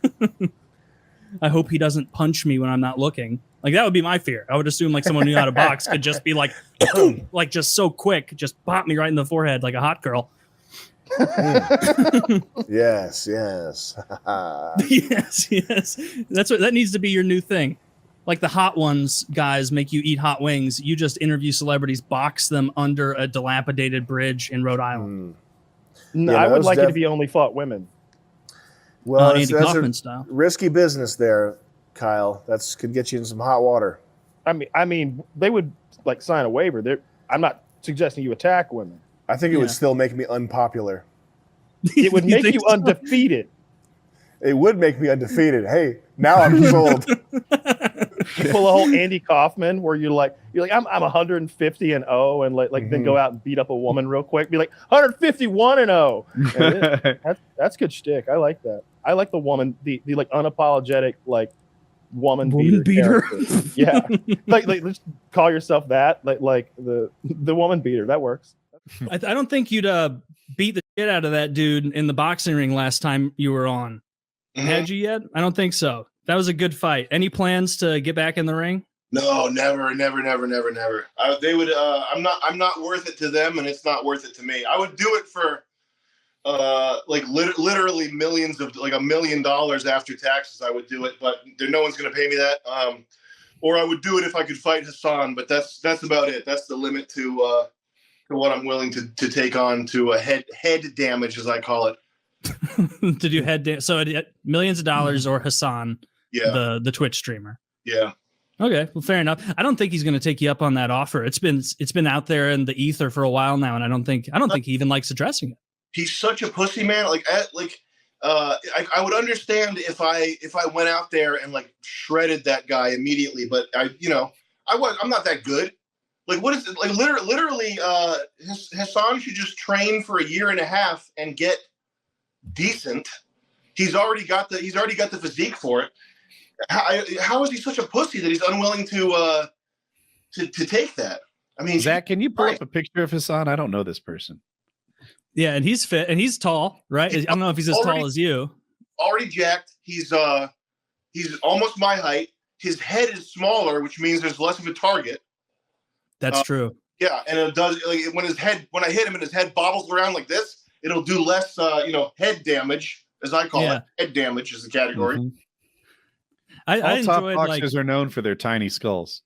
A tiny Holy shit, that's the guy you want to fight? tiny skull is good for you. I don't want to fight either of you. No, I don't want to fight. Well, I'd rather not fight Sam between those two guys. Unless this isn't nearly as $1 million or are Turkish and annoying. Cuomo Fauci 2020. Go back. That's not. I mean, those are two very different pictures. Got the Bernie poster in the back too. Silly Billy. Wow, too cool for sunscreen. Nice. His physique was kind of hidden by that T-shirt, but. I mean, I would, if this fight happened, I'd put my money on Sam because I think he wants it more. And who knows? It could happen because I remember I saw I don't know anything about, Well, if you give him the sword and shield. But I know, if he gets the sword, he's going to win. But I know this guy, he's like hardcore, like left politics. And so, like, Sam's made the point, it would make sense that this guy, as like an avatar of like a masculine left-leaning dude, would want to take down Sam, who's an avatar of this, almost right-wing. The whole reason I have an issue with it is because the reason why he has this physique is because it's to some extent, especially when you're a public person, like might makes right? Like you're being fit. Enhances your credibility, and you could. I'm not saying that that's unwarranted or that's not the way it should be, but I'm saying if your whole persona is the guy who's promoting communism because of how fit he is, you should at least have the balls to back it up and like use your muscles for something. Otherwise, what the fuck are they doing? What is the point of having them if you're a tremendous pussy? I totally agree. He's got to fight you. It's the only thing I can tell. Like, what's he gonna do? Ignore you and make millions on Twitch? Not likely. Not I'm gonna day trade my way to the top. I wanted to ask Sam, and maybe Zach, can you pull up the picture of Sam before his fight where he's looking like a monster? Like, let's pull that up because were you on anything, or is that all natural? Were you geared up? No, he's on the tee. On bear bile. All right, that's what I need His to friend know. Hopsing hooks him up. No, that man's on the tee. Yeah, just on tee. No, I did a deca cycle, which, to be honest, didn't really do anything. It just made my cardio suck. Huh. But I was looking good before the deca cycle. I looked pretty much like this.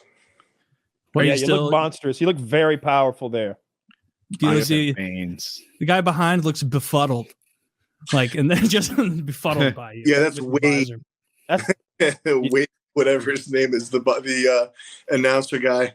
His forehead is out of control. that is a 5-head. That is Christ Almighty. So like Beavis and Butthead is. Do you pay him to stand next to you? With the big forehead? Yeah. Yeah.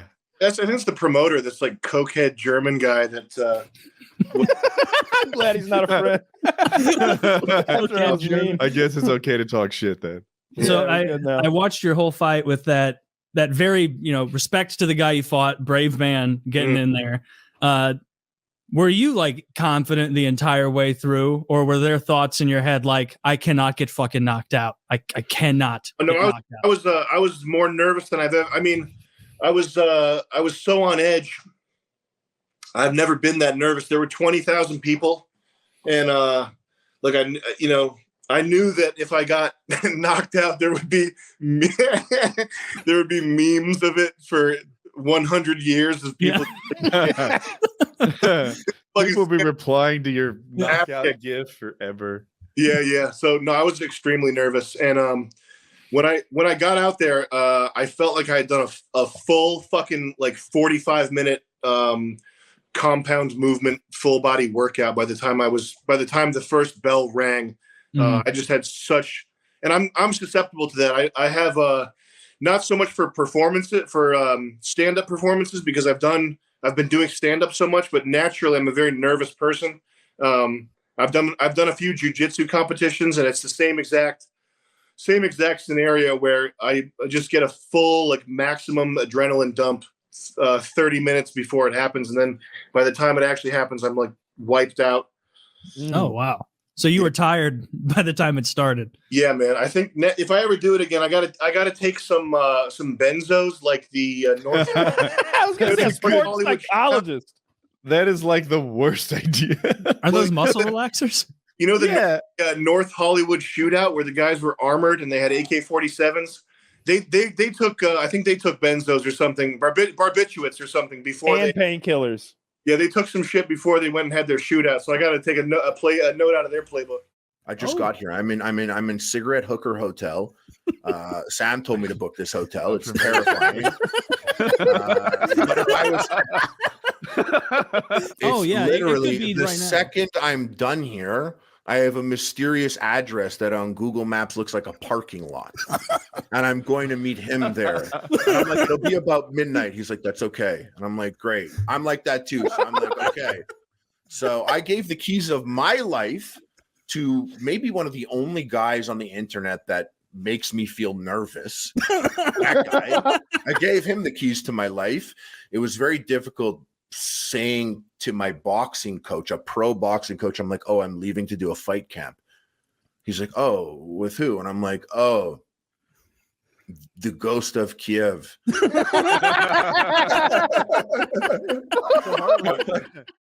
You're doing the iDubbbz fight. Yeah.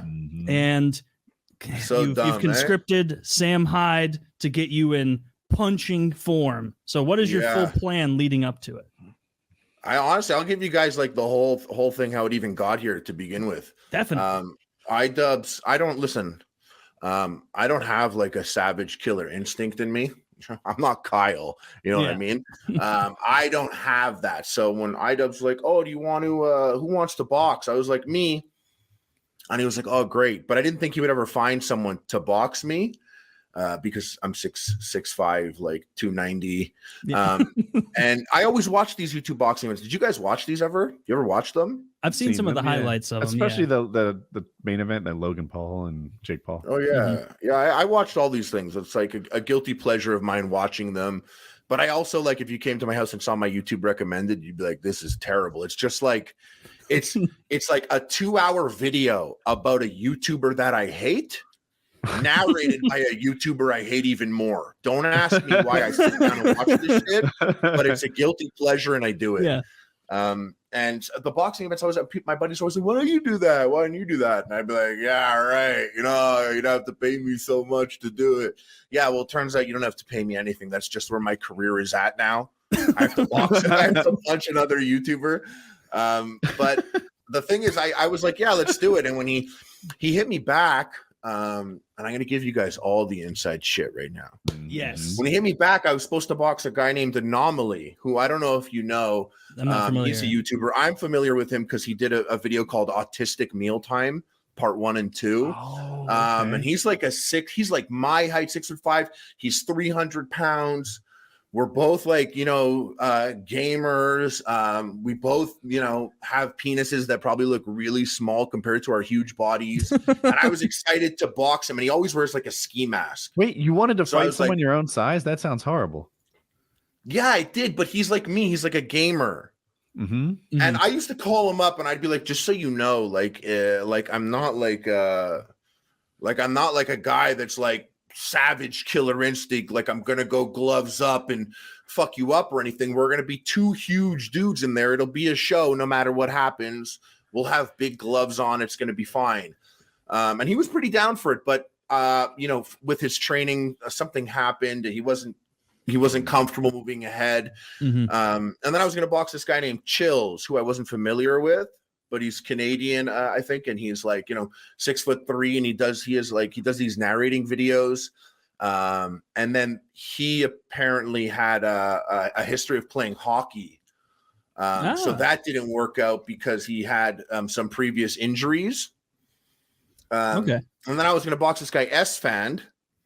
And I looked him up, and he's like shorter than me, and he looks like, relatively out of shape as I am. But he was Division I football player, like university. So I was like, I don't know, like, you know, something like that. Like just an athlete scares me. And then I was talking to iDubbbz and I was like, yeah, I don't want to commit to this because I don't want to get there. And, you know, whoever I was going to fight doesn't show up. All these opponents are changing. I don't want to get there that day. And they're going to be like, your opponent didn't show up. So you're fighting the Black Bradley Martin twins. Yeah. And that's not a scenario I wanted to be in because I would get fucked up. Yeah. I don't want to die in the ring. Right. And I've never boxed before. I got in like one fight like so long ago. My size has always prevented me from ever having to get into a fight. But I started training, and then iDubbbz hit me up and said I was going to box Aaron from Game Grumps. And he's like 6'2" or 6'3", like 235 pounds or so. I'm definitely bigger than him.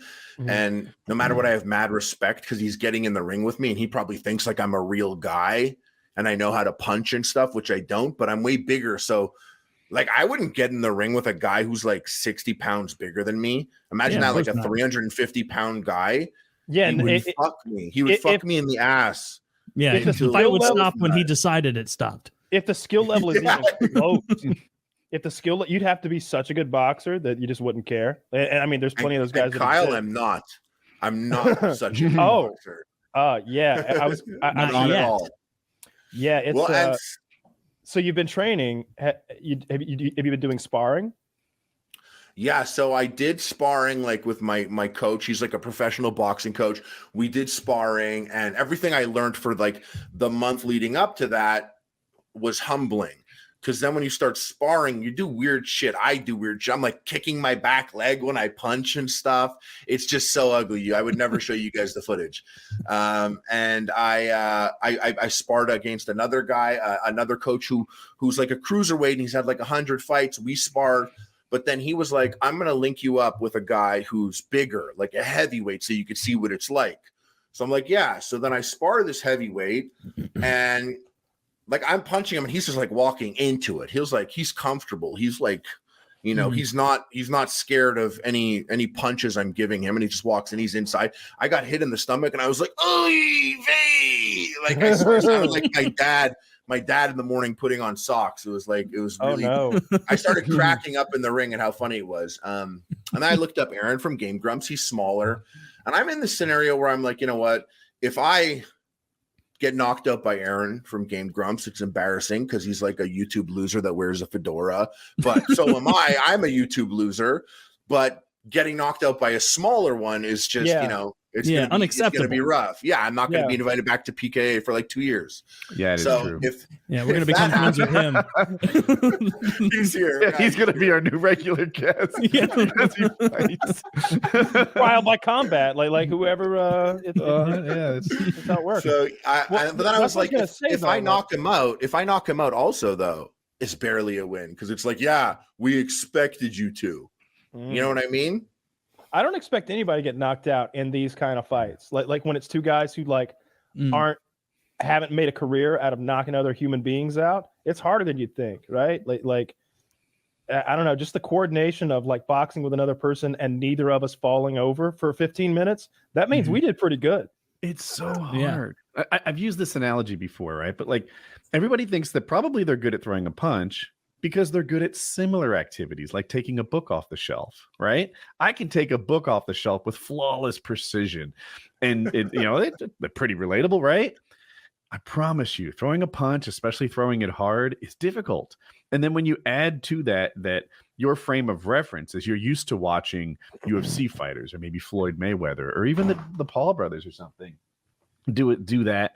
I'm sorry. No worries. Coffee time. Everyone who sees this done is used to seeing it done by an expert. And now they see it done by my slow white ass, and they're like, that guy completely sucks. It's like, no, you don't understand. I'm like a 3 out of 10. I worked hard to get here. Yeah. But you're used to watching 10 out of 10s, and by well, I guess 3 out of 10 is not that impressive, but it is what it is. So yeah, I would be impressed if you look like you had good form and courage. Right? You don't even need to win, right? Just look like you trained for this and show some courage, and I'm blown away. Okay, well that's funny you say that, because I was there and I was learning to do form and all that.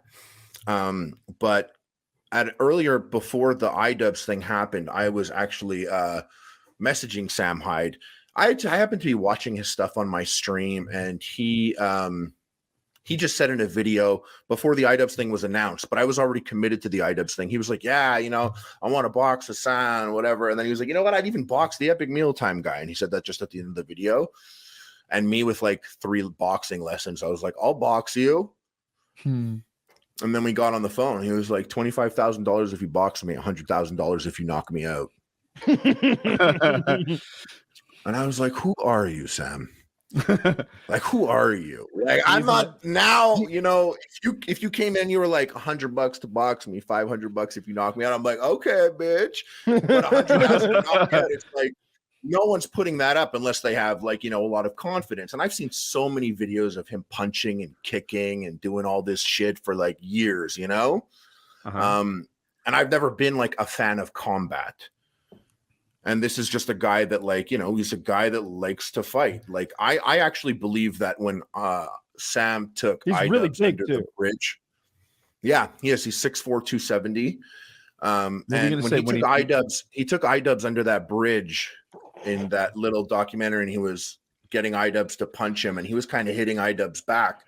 I believe that was the conception of this boxing event. Because if that happened to me, ever since I started punching, I feel much better.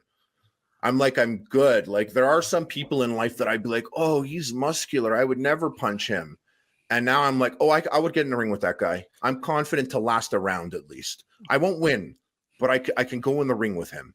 And I think iDubbbz was like maybe, and I'm making this up, and I talked to Ian a lot, obviously, but he started training a lot, like around since then. And now this event is happening. And so, I think in some ways, I think of watching Sam and then getting on the phone with Sam, speaking to iDubbbz, being in the event and watching their video, which, by the way, the Sam Hyde cut of iDubbbz documentary followed by the iDubbbz cut of the Sam Hyde documentary is like my favorite back-to-back videos this year. It was such good content, both of them. I loved it. So I had an open line to Sam, and I was talking to him, and he was like, hey, why don't you send me your sparring footage? And I was like, okay. Oh, because I told him, I was like, I sparred a heavyweight and it really wasn't so comfortable. I didn't do that well. And he was like, oh, send it to me. And I sent it to him, which I think in a way was like trusting, because, he did that video with iDubbbz and he released it early. He forced iDubbbz's hand to release that video. Well, I think he didn't do anything for 6 or 9 months. Early is pretty relative. He was under the impression iDubbbz would never release it, so he didn't want to. So he did it, but he didn't even hit him up, being like, "By the way, I'm going to release this shit." Okay. So I sent him a sparring video, which if he uploaded it, it would be hilarious content, because he'd be like, look at the Epic Mealtime guy. He's such a fucking idiot. And I would love that video if he did that. Don't do that if he ever sees this. But I sent it to him, and I was like, yeah, if this gets sent out, it breaks an NDA, I can't be on camera fighting someone else. And, I sure as hell don't want to get ripped up by, I don't want to get lampooned by Sam Hyde and my fighting skills before the match. But I sent it to him, and I think he maybe appreciated that I trusted him in that sense, because he sent me back a long list of voice memos. It was practically speaking on the phone. He was like, how long into your fight? And I was like, 7 weeks. He was like, okay, you're trash. You're very bad at this. You look all sorts of fucked up in there. I'm going to have you, if you can, do you want to come here? And I was like, yeah. Okay. I was like, how big are you? He's like 6'4", 270. And I was like, okay, so if I go and I fight Sam Hyde twice a day, every single day for 7 weeks, a single game grump should be pretty easy for me. Oh yeah, he's gonna take you on the bridge. I shaved my beard off because I don't want to bring the sauce boss with me. I just got here. I just got here. I'm in Cigarette Hooker Hotel. Sam told me to book this hotel. It's terrifying. But if I was, I just realized this just got a lot cooler. This is where we do the trading. Oh no! If I were to book my own hotel, I know me, I would get like some sick hotel in Rhode Island. I'd be like ordering room service, but instead, like the stench that I know is here, hidden by like perfume made to like hide cigarette and like old vagina juice smell. Yep. It's like I feel like it's just I'm in full beast mode. It's like I said, Harley, it's hard to get up and run if you're sleeping in silk sheets. Yeah. So I shaved my beard. I left the sauce boss at home, and I'm going to be a pupil. You know, you're really, and I'm going to be a pupil too. Yes, that would be cool. I would come to visit you for that one then. 7 weeks of steroids.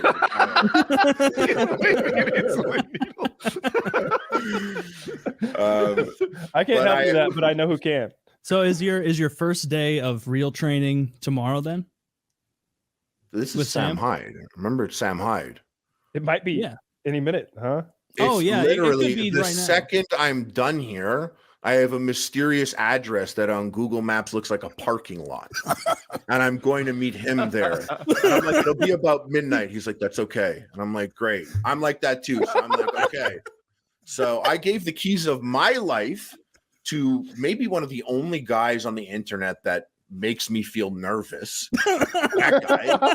I gave him the keys to my life, and he blocked off the next 2 weeks of his life, and he's got a fucking bonkers life. I don't even know what's happening there, but content is always getting uploaded and shit's always happening on his social media. So I'm going to he's gonna have his weeks blocked off, and I'm gonna go there, and I'm just like, no ego. I don't care. Like I do make a good student. I knew what it takes to be a teacher, so I know how to be a student as well. No ego. I'm willing to learn. It was very difficult saying to my boxing coach, a pro boxing coach, I'm like, oh, I'm leaving to do a fight camp. He's like, oh, with who? And I'm like, oh, the ghost of Kiev. Have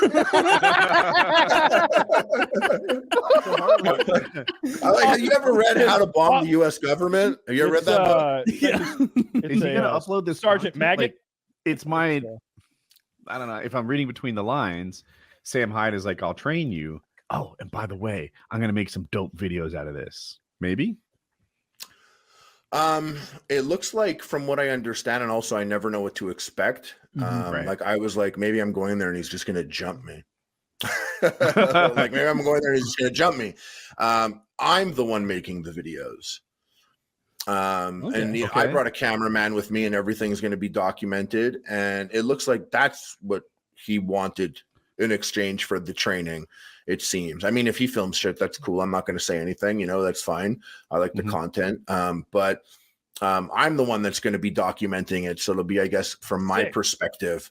Yeah. I have another question. Can I just say one thing? And you probably already know this, so forgive me if it's insulting. Don't stop rolling ever. There's you need a lot of the camera has to always be recording, because that guy's so odd. That guy's so interesting. Like there's going to be some little moment. If you turn the fucking camera off, something's going to happen, and you're going to wish it was on. Ties into my question, which was, Harley, how do you know, or do you know Sam has your best interests in mind? I can totally imagine, like, I'm a YouTube boxer, right? Sam Hyde calls me, says, Woody, you should come here and train. I pack up my life. I head out to, I don't know, under a bridge somewhere, and he doesn't show, right? He did that to iDubbbz for like 4 days in a row or something. Like, how do you know he's not there to fuck with you? I don't, and that's kind of the fun part of this. Okay. I'm always in control in my life for the last like 10 years. So relinquishing control to a complete psychopath is kind of in a way. This is like in a weird way. It's like, I love being in control. I'm all about control. Not having control is nice, I guess. Sure. Scary. I don't know. It's different. I've been bored the last couple years. You're just putting yourself in Sam Hyde's capable hands. No, I love what you've done here. I love it. I love like uprooting and just going to do this thing. It's so fucking cool. It's so fucking cool. Like I bet you're so excited about it tonight, right? Like, this is gonna be awesome. Oh yeah. Tonight. You mentioned that Sam kind of gave you a preview into the strategy being a mauling, more of a brawl than a boxing match. Did he kind of indicate to you what that would mean? Like just trying to bear on the guy with your size, or you're gonna run out of energy? Answer that too. Is that going to be what you learned tonight, or did he give you a little clue? He was like, real boxers aren't even comfortable fighting someone of your size. It's very rare.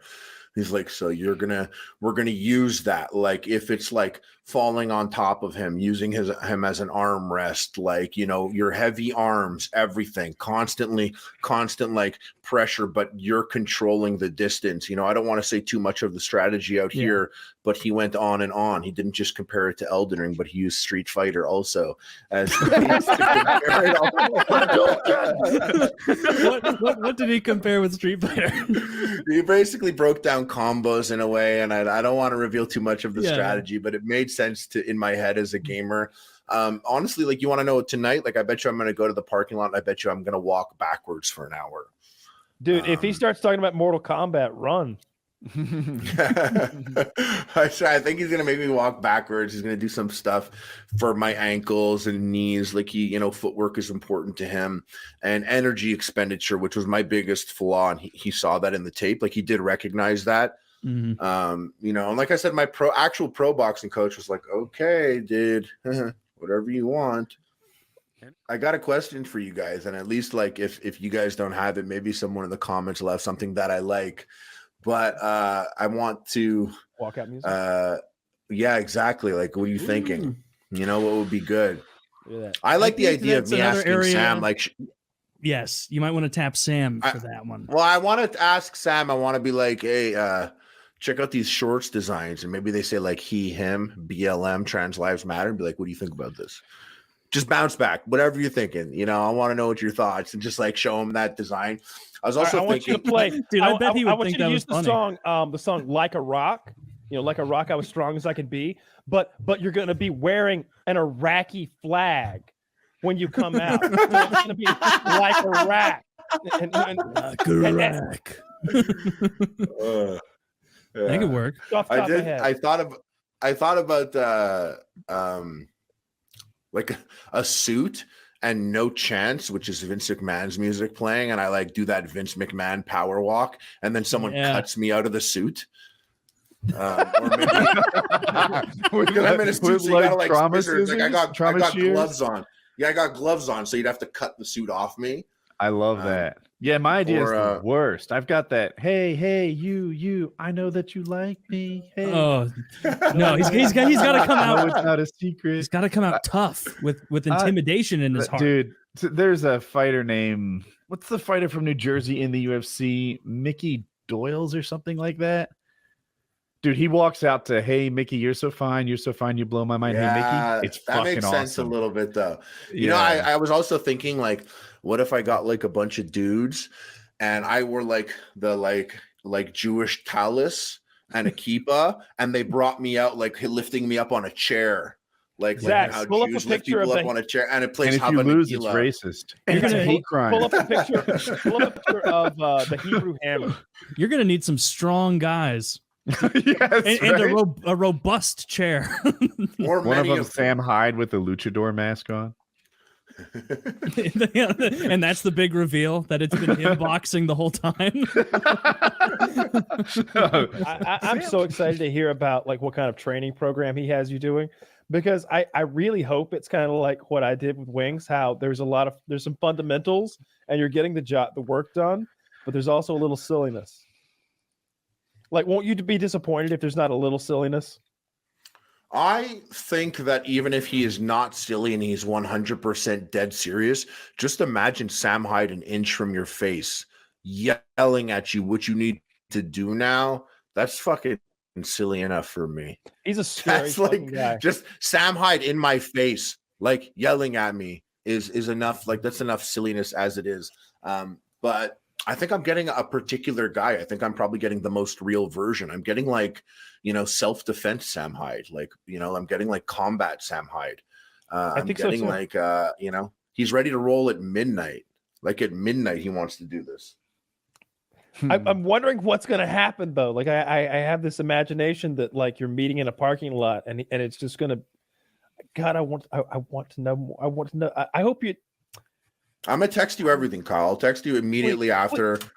Please, I want to know what the meeting is like, because I just picturing him showing up in like a black, like Ninja Turtle type cargo van, and there's throws a smoke bomb on the ground for no reason, and he's like, "Now it begins," and like some guy comes out of nowhere and hits a gong,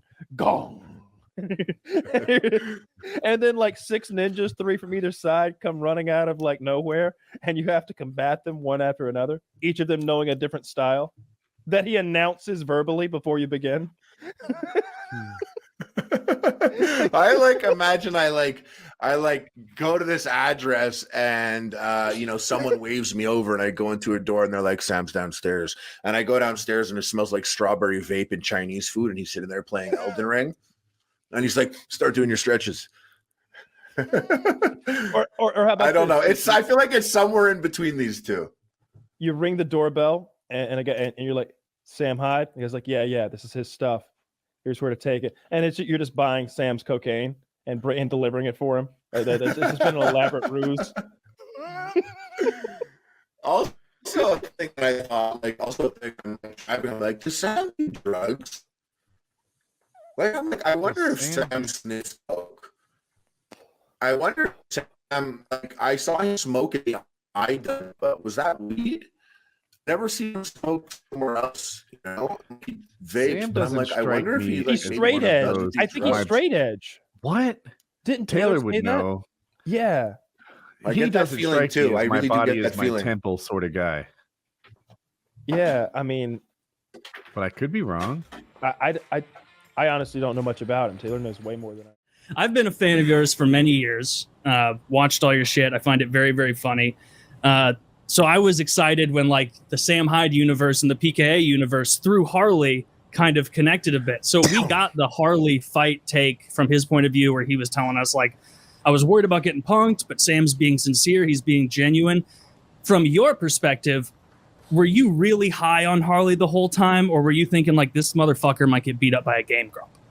No, he was dedicated. He was definitely serious about. He was very serious about. Like he would do little jokes and everything because he was making a video at the time. But as far as the actual fun activities that we planned out, he was deadly serious about that. He did a really good job, as evidenced by the fact that he mauled that little fucker. No offense. How serious? I have in my head. Tell me if this is at all on target. Did you maybe think you were gonna fuck with Harley before you met him, and then he won you over, and you decided? He was sincere from the jump. He was very sincere, and he sent me his sparring footage, which is you wouldn't really. That's kind of an extension of trust right there, sending somebody footage of you in a vulnerable position. So right off the bat, I knew he was going to be a serious play there. I knew he was. I was asking if you were, maybe contemplating like pranking him a little bit. No. I just, I definitely, I've always kind of had like a pretty serious, not loyalty code, but just sort of an internal calculation about who's fucked with me and who's done me a solid. And I try my very hardest not to like violate that for any old reason. You know what I mean? There's a code. Sure.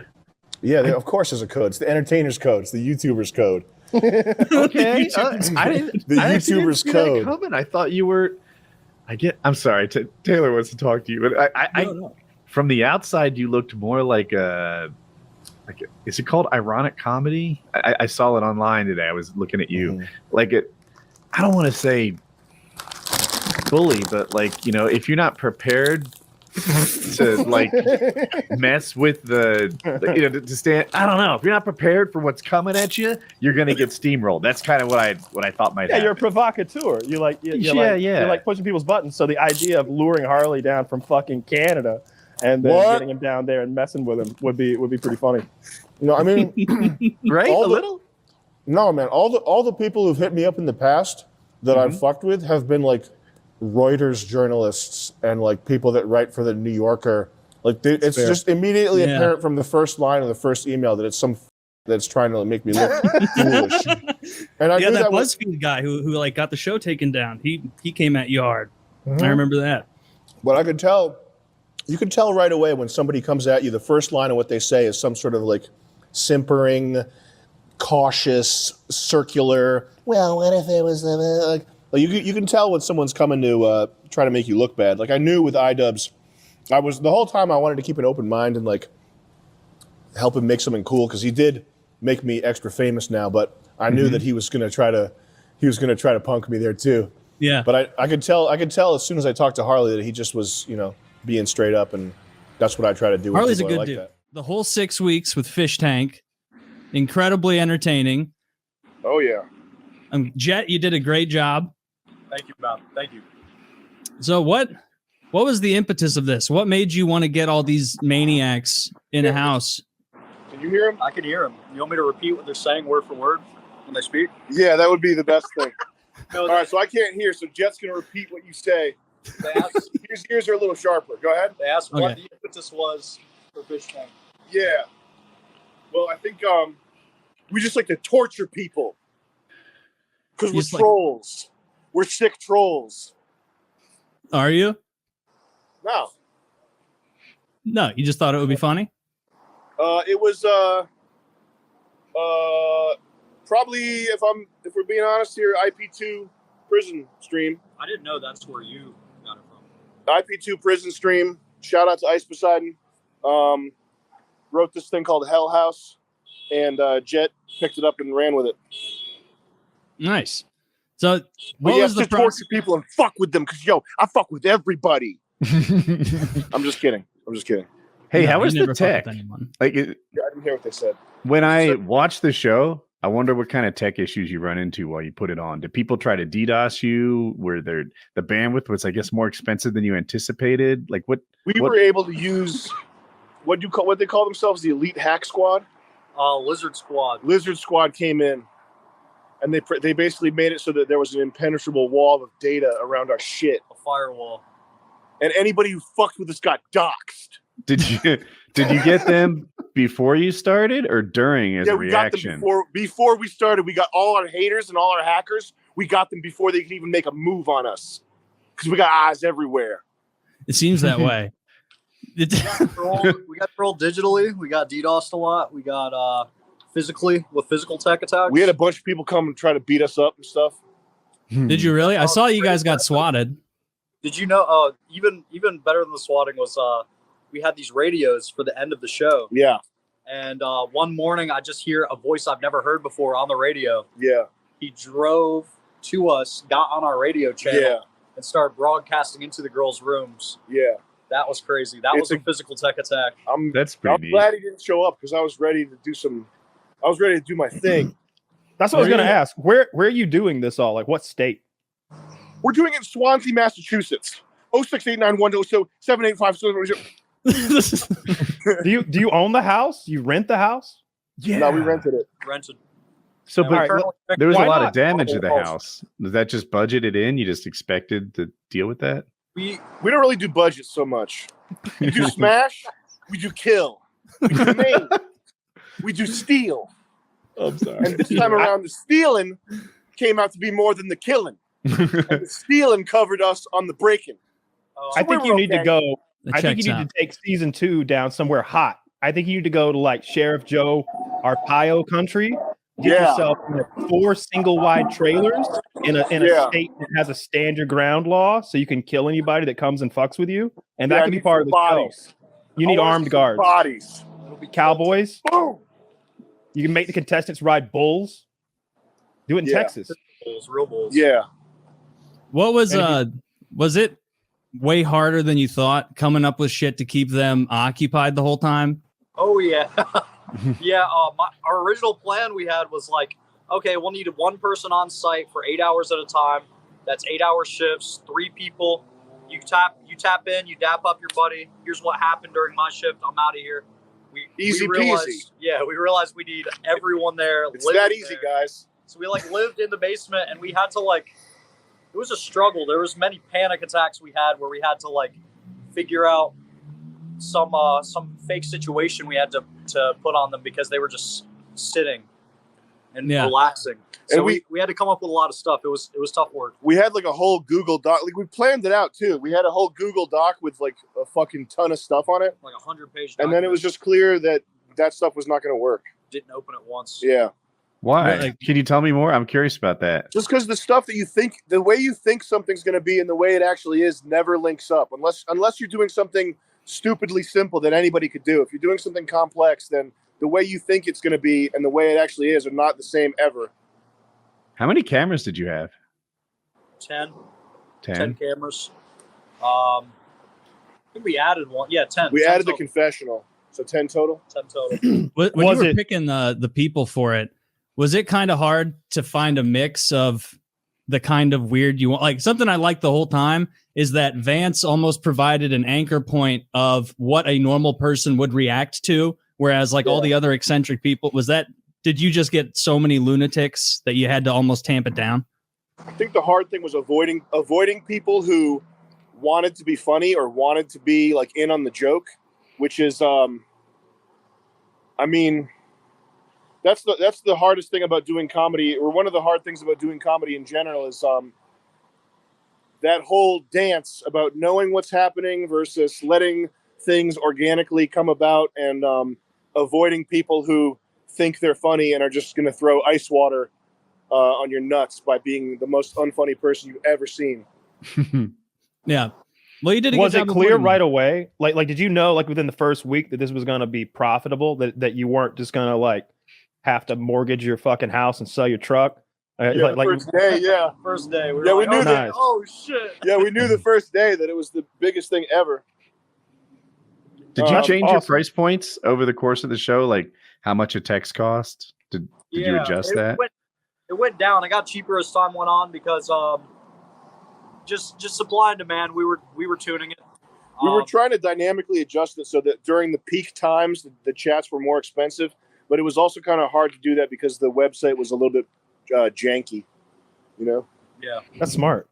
The aesthetic of the website. I know you're changing functionality and stuff. I hope you keep like that, like all those tactile sounds of switching between the cameras. All that shit was great. Yeah, the season 2 website's going to be pretty much the same, just with a few more features. But the website, which I would say that's Wes. Wes's creation.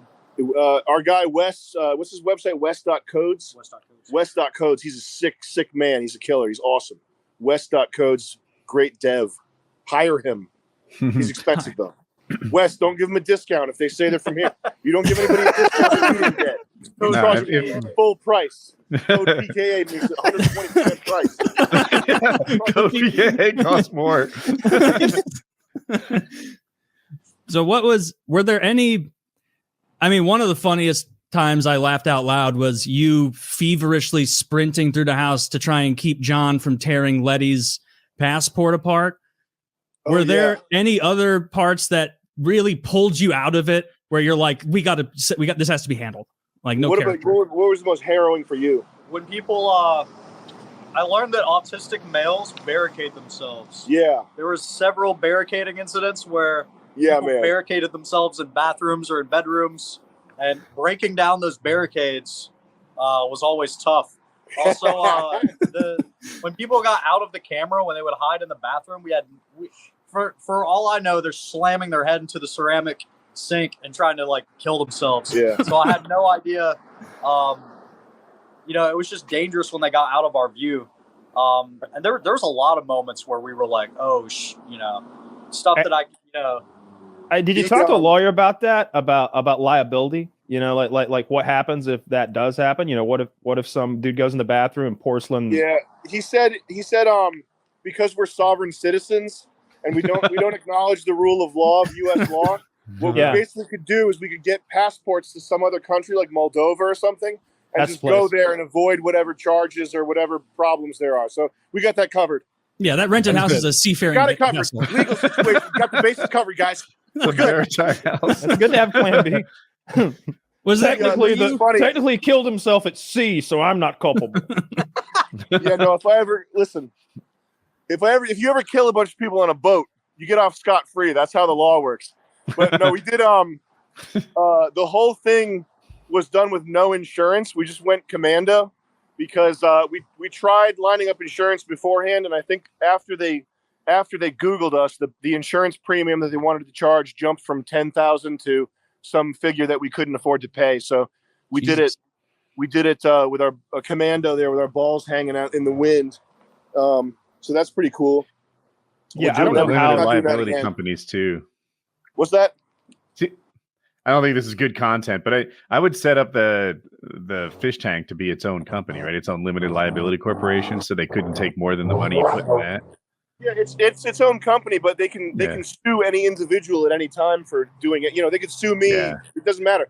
And the other thing is the fish tank account has the most money of any account that I've had, so they would get all the money. Yeah. So yeah, it would have been bad. So we're definitely going to be strapped up next time with better legal.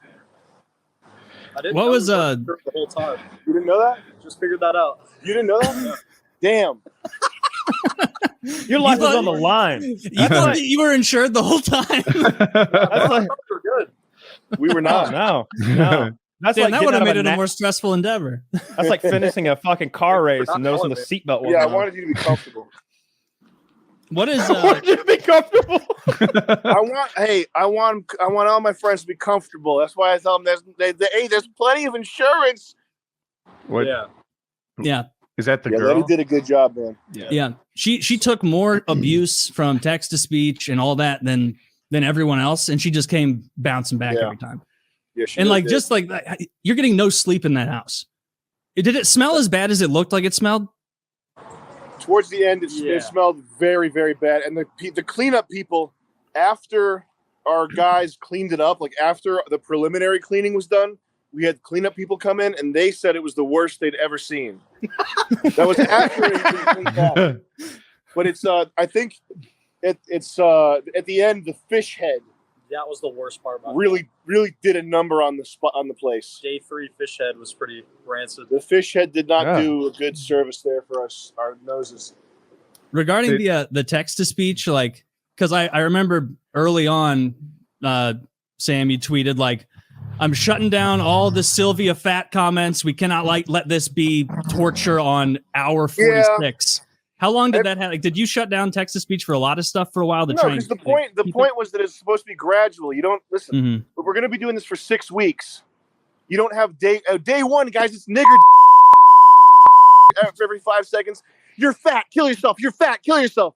Like that. That show lasts like 5 days at the tops. So we had to have it be a gradual rollout.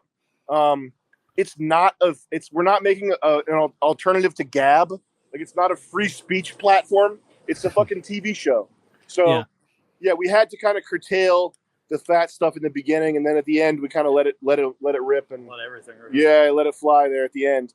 But that's the building towards this crescendo of hell is what we were going for. There was a lot of stuff that we didn't let go through. I mean, you're sitting there in the moment and someone's having like they're finally about to release and have this like big like freak out, which is good for TV, and then someone says your mom what would your mother think if she saw this? I'm not gonna let that through. So it's part of directing is like not letting certain things enter people's heads. As manipulative as that is, it's also a timing thing. Yeah, timing matters. That makes sense. Sleep deprivation is going to be big for season 2. You get like just 36 hours of sleep deprivation, and people get real wacky. And when you're already starting with broken people, so you go to a scary place. Yeah, Jet, you were the producer. Was how well they slept through all the noise. Yeah, they after the first week, they were just trained to ignore it. They slept right through it. Even like the mariachi band sound effects was the loudest sound effect you could hit them with. Oh yeah, so it wouldn't always wake them up. So they really just like got accustomed, and they just. The mariachi band killed me. Like when you kicked the Asian guy who wrote a book about how to pick up campers, and then you brought in the new Asian guy to replace him, that guy like didn't know what the situation was. I paid to play mariachi for him a couple times that night, it makes me because it's so fucking loud. It's so jarring how it starts, and like he's clearly trying to sleep and he's upset. Like it's hysterical. Like, how did you find another Asian guy so quickly that looked just like that guy, but not, with the... It was one of the guys who does the Twitter Spaces. They would do a show, like a community-driven show every night, like a watch party. He linked me this guy. He's like, hey, this guy's a comedian. He's Asian. He looks like the other guy. So I was like, I knew nothing about him. I did no research. I got his flight within like 24 hours. He was on his way here. And he turned out being awesome. Yeah. His real name's Tai Nguyen. I'm probably butchering his last name. Nguyen. Yeah. Look him up. Nguyen. He's good. He's really funny. And he rolled with the punches and he played it up too. He was like, I remember one of his meltdowns, we went and checked on him and he was like, no, I like what you guys are doing. It's art. The things you guys are doing is art. And you keep writing good scripts, I will stay. Yeah, man. Shout out to Ty, man. Yeah, he's awesome. But for him, he probably had the hardest start because we put him in the shoes of a monster without him even realizing. Yeah. We were like teasing the fact that it's summer camp week all week. And then we're like, all right, walk in with 2 bottles of vodka and say you're the camp counselor. And he just doesn't even know what a fucking ghoul he looks like. It's crazy how much happenstance happened. Yeah. Like we had Chris Chin and Letty and Betty. Yeah. And I know we're intentionally trying to find people to replace them, but it worked. The way it worked was crazy. Yeah. And then Lance and Vance. When we brought Lance and the Vance clone, we didn't expect that we were going to start like a clone theme, but it just went down that way. And he did like a mad good job too. Yeah, Lance. all of his studied him for like a week, copying Vance's mannerisms and like even wearing his clothes, like buying the same clothes as Vance. That was crazy. Yeah, we were lucky to have people who were on the show who cared about the show a lot too. Yeah, like the effort that guy put into getting down Vance. He didn't just show up like, hey, I want to get Twitter famous. Yeah. He was like, this is serious. I'm going to take it serious. He did a good job, man. Tyler Little, is that his name? Yeah. Yeah, shout out Tyler Little. Yeah, he did a good job pretending to be when you started bringing in doppelgangers for everyone, that was very funny and surprising how quickly you got it. The Willy Wonka shit, the fake out. Was that something you guys had planned the whole time? That was all Sam. That was scripted the day before. That was hysterical. It was absolutely surreal watching that live and like cracking up as you're doing the like, oh really? Like as they're reading it, making her reread it louder, Josie. And it wasn't until you were like, all these fucking cunts on Twitter that I like realized you were joking. But like for a minute, I was like, this is hilarious, but please, Sam, please give these people money. Like please do it. I mean, that was one of the hardest in terms of like being gut wrenching. That's probably the hardest performance thing I've ever done because I really don't actually like messing with people. I don't like trolling people, but I'll do anything that's required to like get my point across, right? But outside of that, I don't want to like hurt people or mess with people.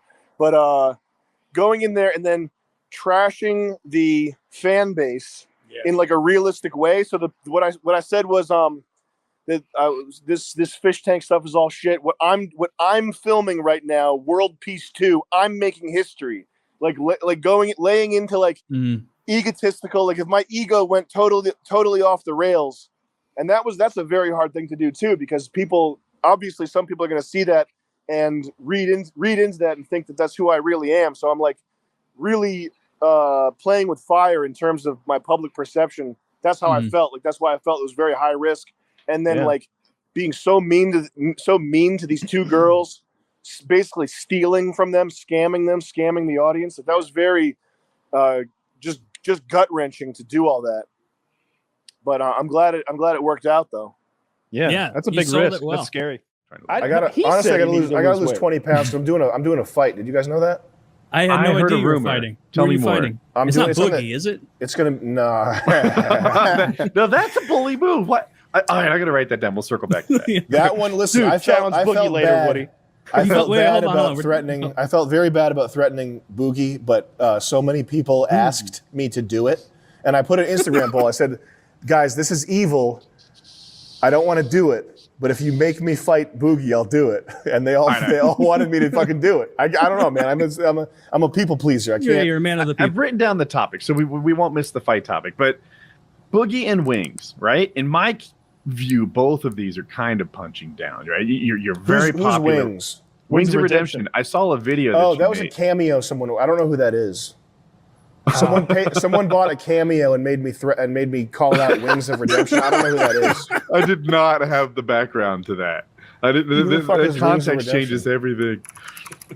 That's hilarious. But my bad. Are you suggesting, Woody? Can I jump and like predict where you're heading with this? That maybe Sure. Sam should fight Boogie and Wings. They're a That's what I'm combined. saying, yes. I can just see like the poster, a combined 1,000 pounds versus that guy's fucked up.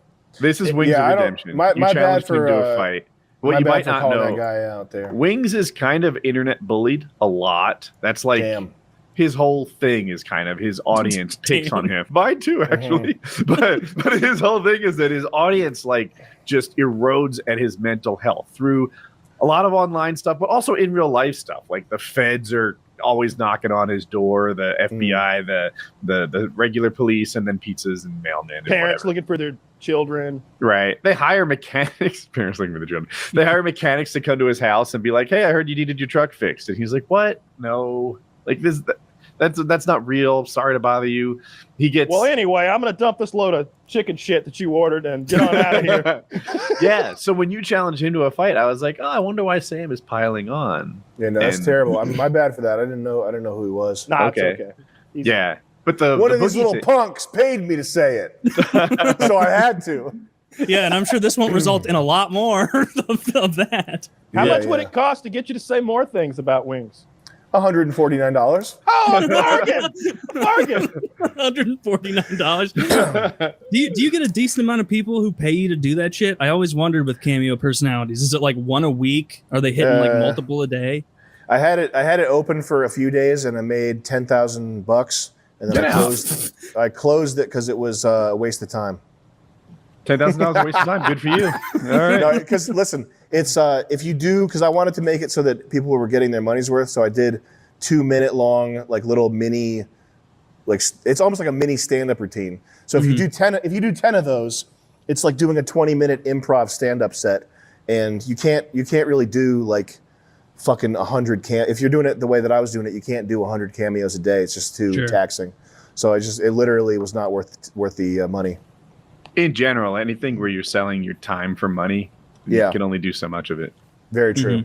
Especially diminishing returns. Like if it relies on you being funny, like you 5 hours in is not in the mood. You're not funny. You're not feeling organic. You're totally scraping the bottom. You look at the really rich people; they sell products. Me. You are really fucking. No, I didn't want to gloss over that. How tall are you? I'm 6'4.5". Okay, that half. I'm almost 6'5". Almost 6'5". That's an important half inch when you're already 6'4". You're fucking jacked. So I saw. I was just scrolling on Reddit and I found a picture of you, and I don't even remember what context, but it was you like double bicep, looking ridiculous. Looking ridiculous, like somebody spilled some ooze on you or something. Yeah, I got oozed. Do you use any like TRT or anything like that? I'm on TRT, yeah.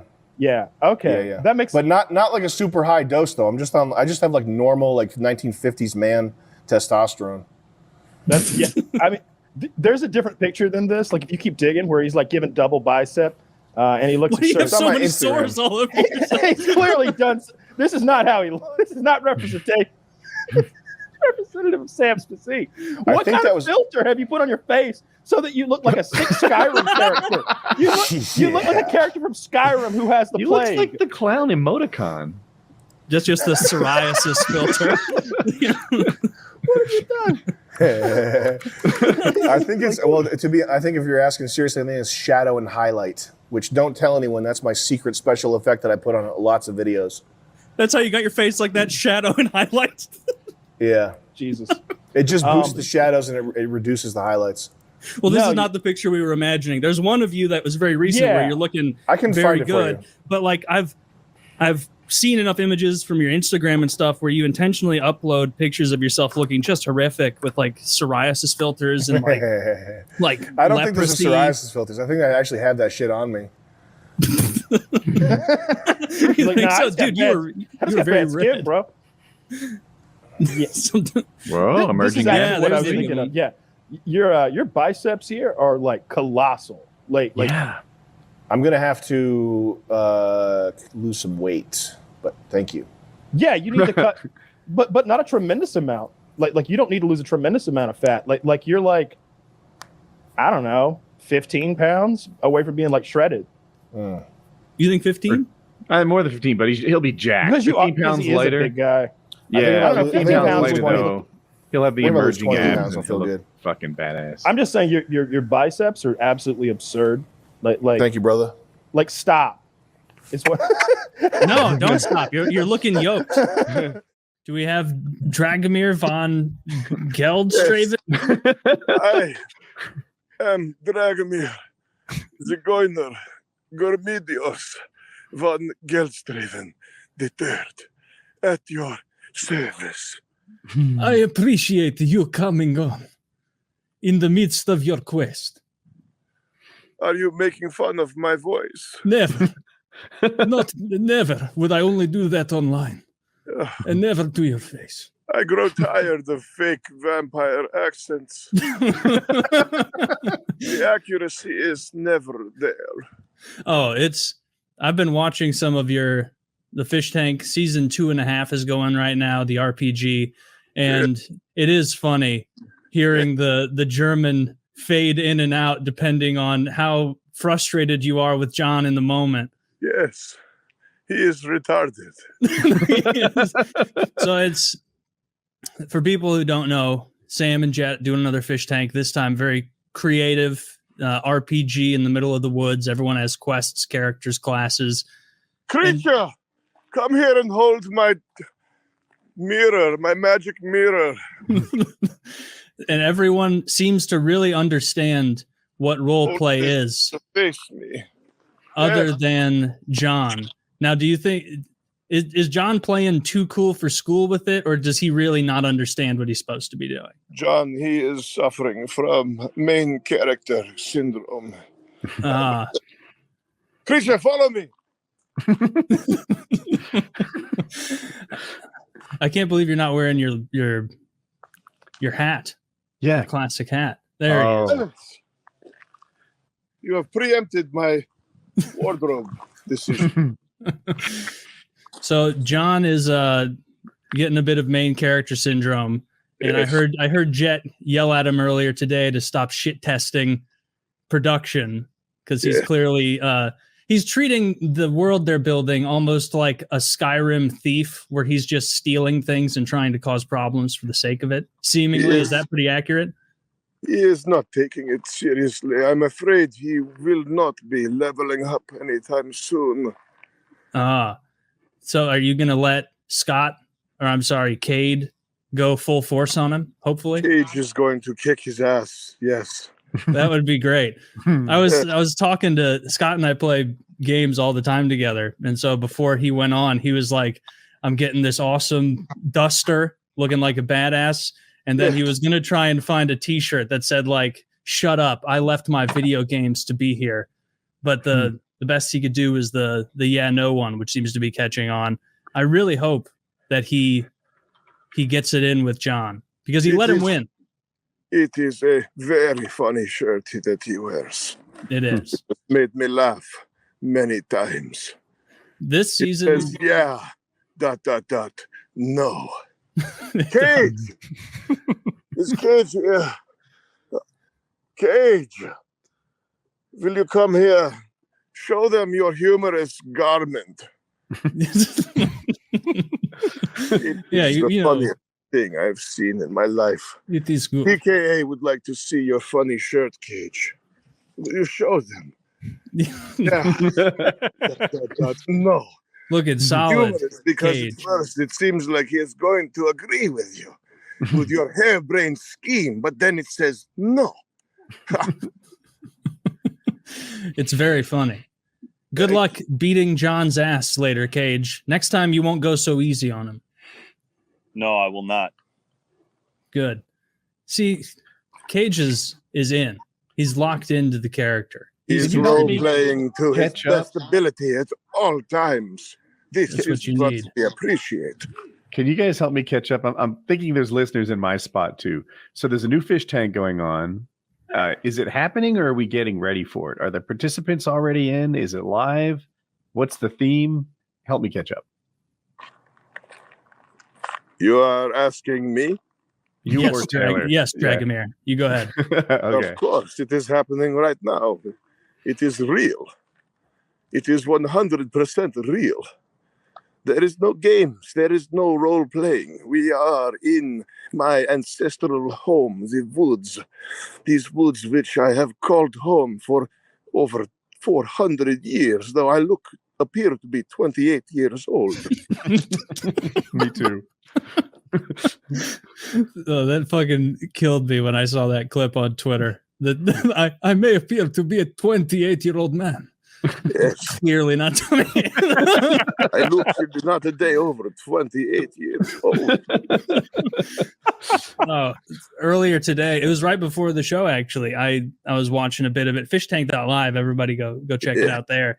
I saw the amount of worry on Dragomir's face when Lord Fatimir, the King Fatimir, Airsoftfatty, was given a noble steed ride, which is a dirt bike, Woody. And this noble steed had never bore 480 pounds before. Yes, So he just it is a child's dirt bike, a Kawasaki KX110. Is meant for a small boy, but he is 400 pounds. He rode it like a champ. You did. He drove away, and you just heard the rumble fade. And for like 5 real-time minutes, Dragomir's like, "I pray that the king is safe on his venture." And Yes, he came back covered in dirt from having fallen off multiple times. The king is very durable. He is a bit ramshackle in his riding. He rides like a younger man with much bravado, but he is durable, I must say. Did he have a helmet? No, we don't wear helmets. This is ancient times, my friend. My bad. Ancient times. Is it Kawasaki goes way back. There is no head protection. When you are riding Nightmare, it is just you and the speed and the wind through your hair, through your clothes, feeling the wind, the woods howling at you. No head protection. Okay. I like it.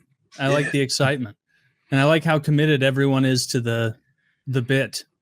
This seems like the high or the I knew he'd do that. the world. I should have said my mistake, Lord Dragomir. I appreciate this insight into the world of your Vampires. woodland realm. I am not a lord. I am a mere duke. Oh, the duke. And we did go through this once. A lord is higher than a duke. So there's it's possible you My have a friend kingdom even is- higher ranking. My kingdom is small. I have but a few children of the night to watch over. But I do my best. Of all these new individuals to inhabit your realm, who gives you the most pause, Dragomir? Let me look.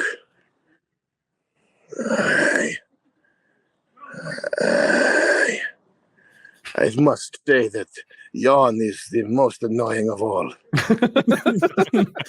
Who is this Jan? Yawn, the man with the cut-off sleeves. What is he? A paladin? A knight? I believe he is some class that does not use airsoft guns because we do not trust him to hold them. Yes, I saw that creative workaround for the erratic retard you have in your town, that he is a medic class. Yes, So- he is a good medic. He has helped many people in his time. We are thankful that he wields no weapons whatsoever. He merely goes around healing people. So you plan to be there every day for the next 2 weeks, Dragomir? I will be here every day for the next 500 years. These are my ancestral home. This is where I live. What is the goal of this party that's wandered into your realm? Their goal is at odds with my goal. Their goal is to survive. My goal is quite so cut and dry. I aim to turn them into allies, you could say. Allies of the night. I see. There must be some mystical spirits preventing your transmission from coming in accurately. It's the werewolves. They're fucking with his internet connection. Yeah, I bet that witch Letty is casting a spell. I have stumbled into a ruin where the spirits withhold my speech. I will return to the mansion.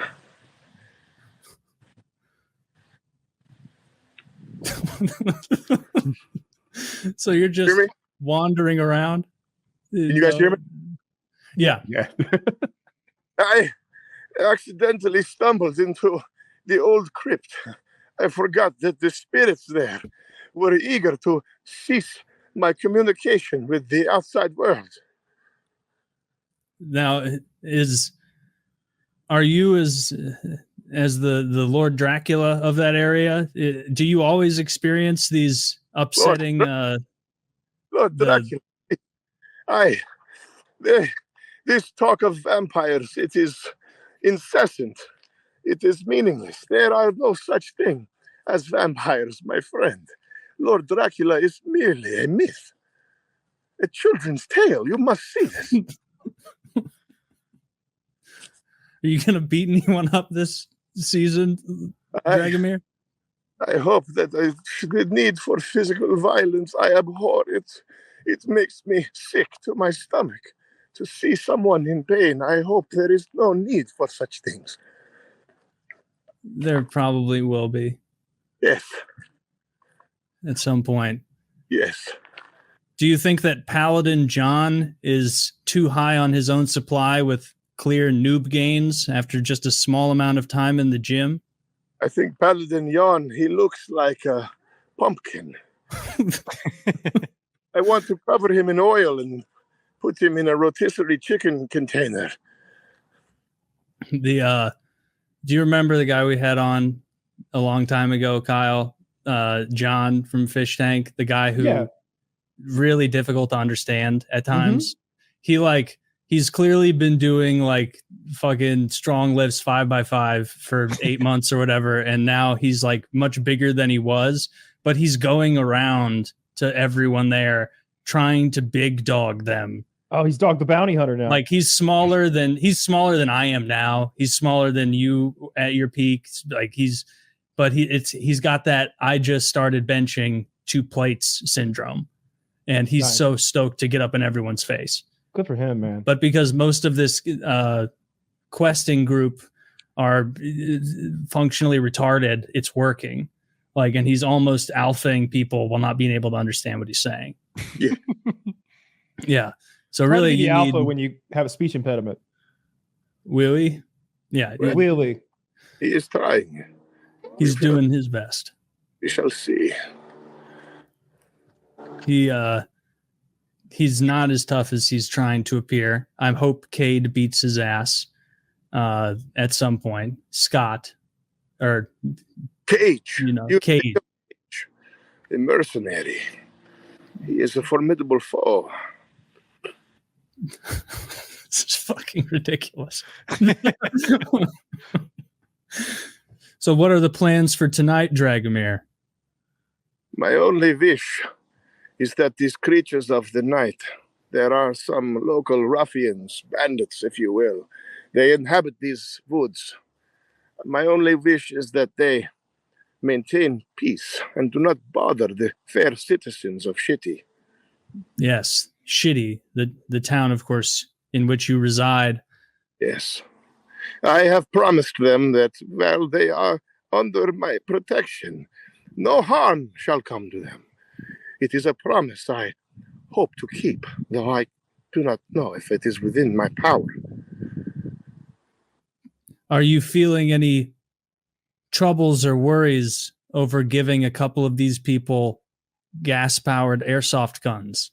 Yes, Taylor pointed it in my face. I had to wrench it from her hand and throw it. It was hissing gas out, and she went and picked it up. And I said, "No, do not do that. It may explode. Wrench." They need a basic airsoft safety course. And is that coming? You know, the basic. No.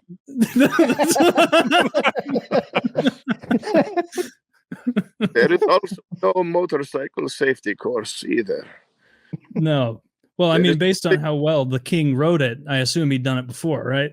There is only head injury and eye injury in the future, I see. I mean, anything that Lord Airsoftfatty is King Thaddeus. He is King Thaddeus. Yeah, King Thaddeus. It's Not almost Thaddeus. Oh, it's Thaddeus? Yes. My mistake. I thought we were being cruel. You know, I No. wouldn't have come up with Thaddeus.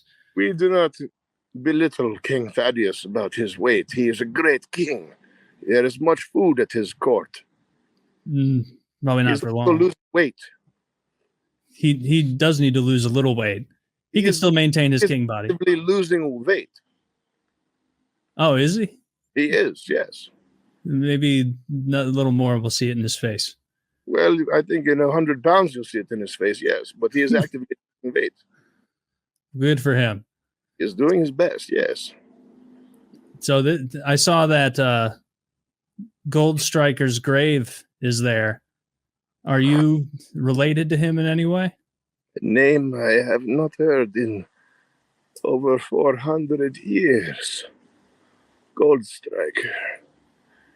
It sounds familiar, but I do not know for certain who that is. Okay. the fucking hat. It's so ridiculous. So, do you not wear a hat? I don't have one like that. Maybe I should.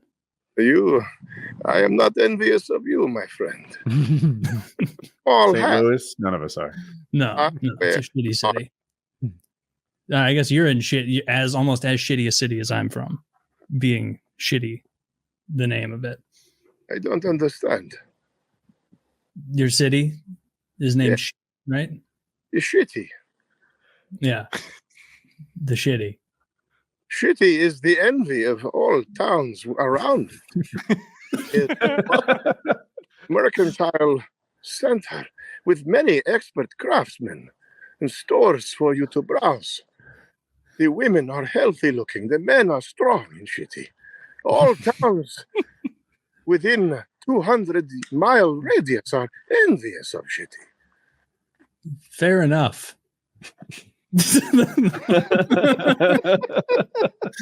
Do you think the eye black is giving away your true intentions to the questers?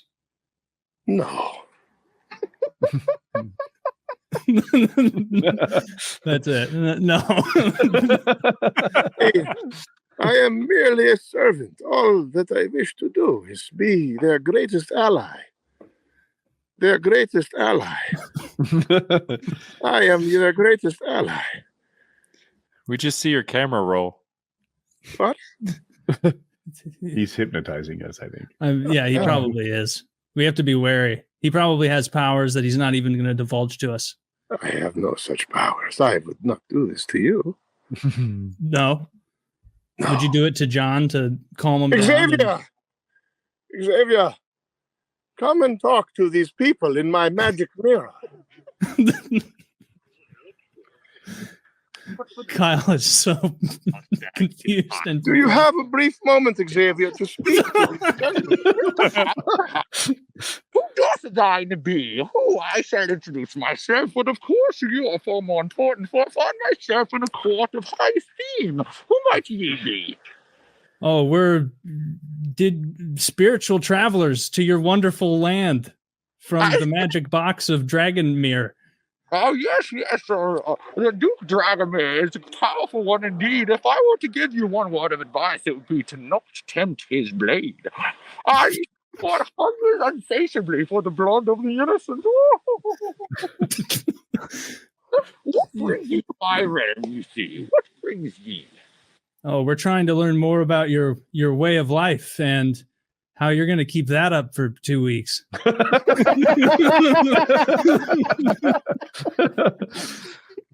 I don't know what exactly there is to keep up. I think the more pertinent question would be if everyone else can keep up with it, you see. Oh, I like that. I like your bauble full of like an ampule of liquid there. It is. It's the blood of orphan children that was sacrificed to me on the day of the blood moon. I still cherish it, you see. You bought that from Dr. Disrespect. Yeah. One of the travelers in my realm, a beautiful young pup named Taylor, gifted it to me, actually. You're trying to win my... Oh, frankly, I'm not interested. Not my type. But irrelevant. Go on. One of the young pups. I did see one of the young pups, the one you know is the paladin Jan, with the curious speech pattern. He chased you with foam swords to the point you seemed sincerely panicked. Yes, well, this was merely a tactic that I use sometimes. You see, if you want to taunt a brutish paladin into overconfidence, then when their blade does not ring true, they will continue to swing in a blind ring, leaving them very open for attack. It shall be the last.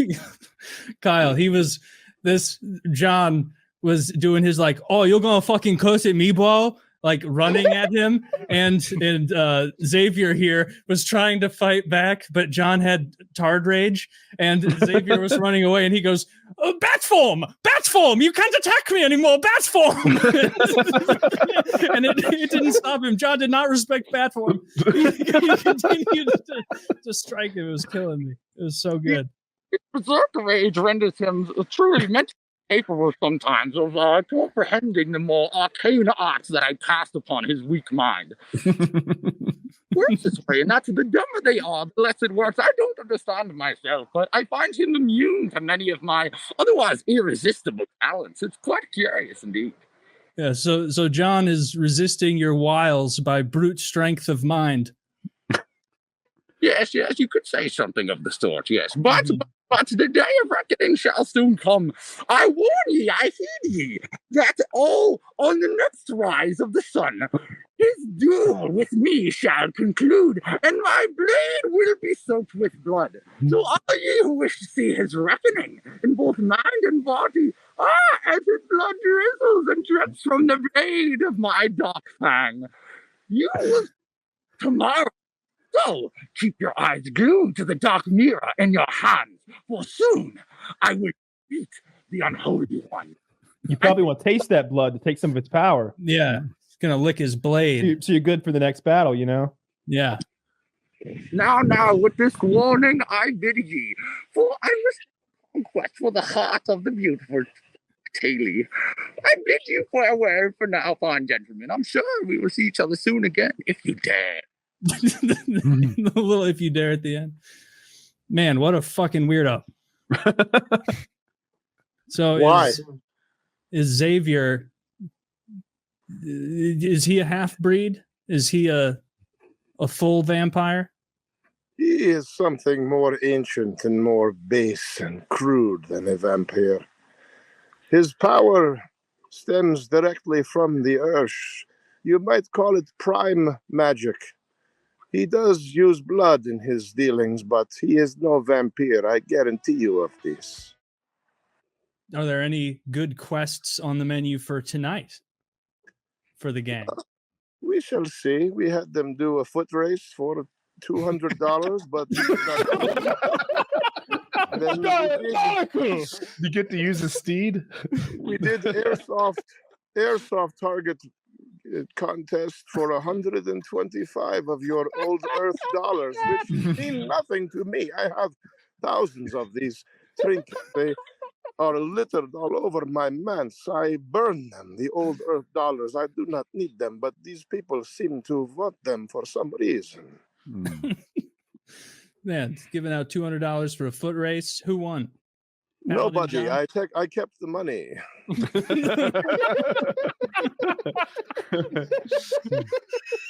That is one of my favorite parts of the fish tank thing is sometimes Jet will be like, all right, fucking arm wrestling contest. And then it falls apart. And he's like, nah, we're not doing that anymore. No money. No money for anybody. It is quite clever. You tell them you are giving them money. And then they make an ass of themselves. Just today, Jan, I told him he could have 1,000 earth dollars, but then I decreased it to 500. With a snap of my finger, I took the money from him under his nose. He was powerless to do anything else. He was powerless against you because he's a mere mortal. Because he does not have access to checks or bank account, which I do have. Now, are all of these questers in seemingly dire need of these ancient earth dollars? They all need the money so badly. It is hard to fathom.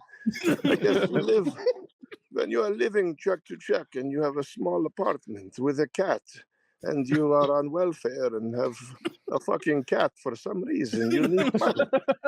I live in a mansion. I have nothing. And yet it gives me such pleasure to withhold the money from them. I dangle it in front of their eyes like a carrot, and they run and squeal and scream for the money, but it does not come. I mean, it seems like they need to roll a perception check. They shouldn't be getting fooled by you so easily. I am going to buy a Subaru WRX.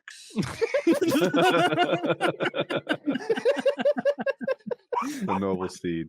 The noble steed. It's four-wheel drive. A rival for Nightmare. Yes. If anyone hasn't watched Fish Tank season 1 or 2, check out 2.5 at FISHTANK.LIVE.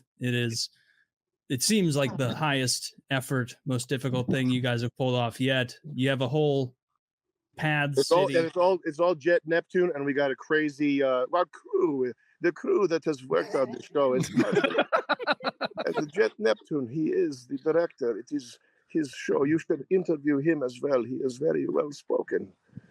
I know he is a smart It'd guy. be fun to see them do a somersault race that's way longer than it should have been. I think we will, like 3/4 of a mile. I think perhaps we will do that right now. Yeah, you should. Make him somersault through the woods for a fucking quarter mile. No, quarter mile's too short. That would be so much. It should be abusive. Yeah, I would like to talk to Jet sometime.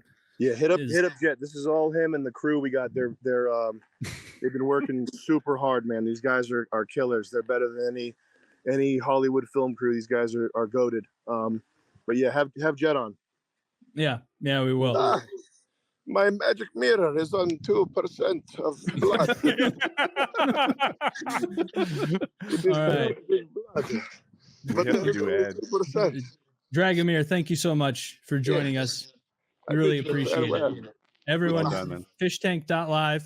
Check it out. See what Dragomir is up to, and the whole gang solving the quest of the. I don't know yet, but we'll figure it out.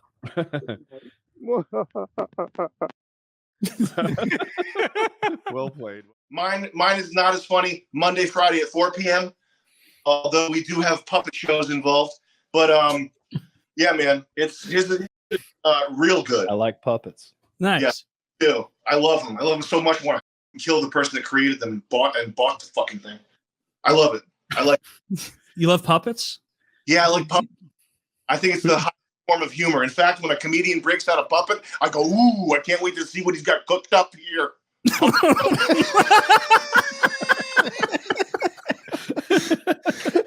Who was that one retard comedian who had that that Arab doll who he couldn't fly now? Like all his jokes were like, hey, you think we could get Jeff Dunham? Is that it? Jeff Dunham. Yep, it's Jeff Dunham. He was the highest paid comedian for like decades now. You know the fat Hispanic comedian who goes by Fluffy?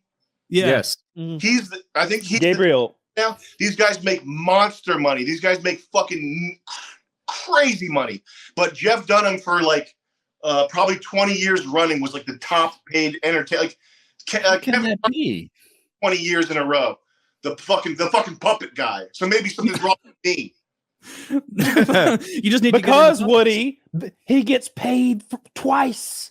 Him and the that puppet. makes sense. All right, all right. Taking You the can't puppet's keep money. up with this guy. Yeah. It's a whole tax scheme. The IRS comes after him. I'm He so sends them after the stupid. puppet. maybe I'm like misremembering that guy Jeff Dunham, but I remember a lot of his content just being an Arab puppet post 9/11 and being like, 9/11, "Hey, goddammit. we can't go on the plane. You're gonna bomb it, right?" And then it'd be like, "Oh, you caught me so bad," or like whatever. That was more that dog, but. Yeah, I mean, maybe he deserved to be the highest paid. He had like he had at least 2 or 3. He had like an old man puppet, and I do remember like the Osama bin Laden puppet. It was just Osama bin Laden. It literally was. I liked him, but I was a kid at the time, right? Still active. There's literally a billboard for him for like Foxwood Casino or something that I saw like 2 days ago. He's still at it. Like it's just a money machine. There's something about the American public where they want to see fucking puppets all the time.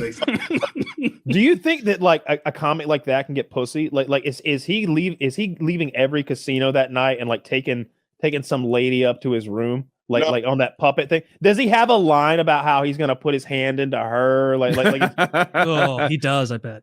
No, man. I hope so. I hate that. Straight to Colombia. He leaves the casino, goes straight to Colombia to fuck 9 out of 10 prostitutes. And his pickup line is, "I have $50." I have $50. I'm the highest paid puppet master in the world. But like his finger dexterity must be next level. Oh, I bet his hands are so ripped. Yeah. You think so? I don't think it takes that much strength to work a racist puppet. The dexterity. The dexterity. You think he does prostate massages? Just asking for a friend.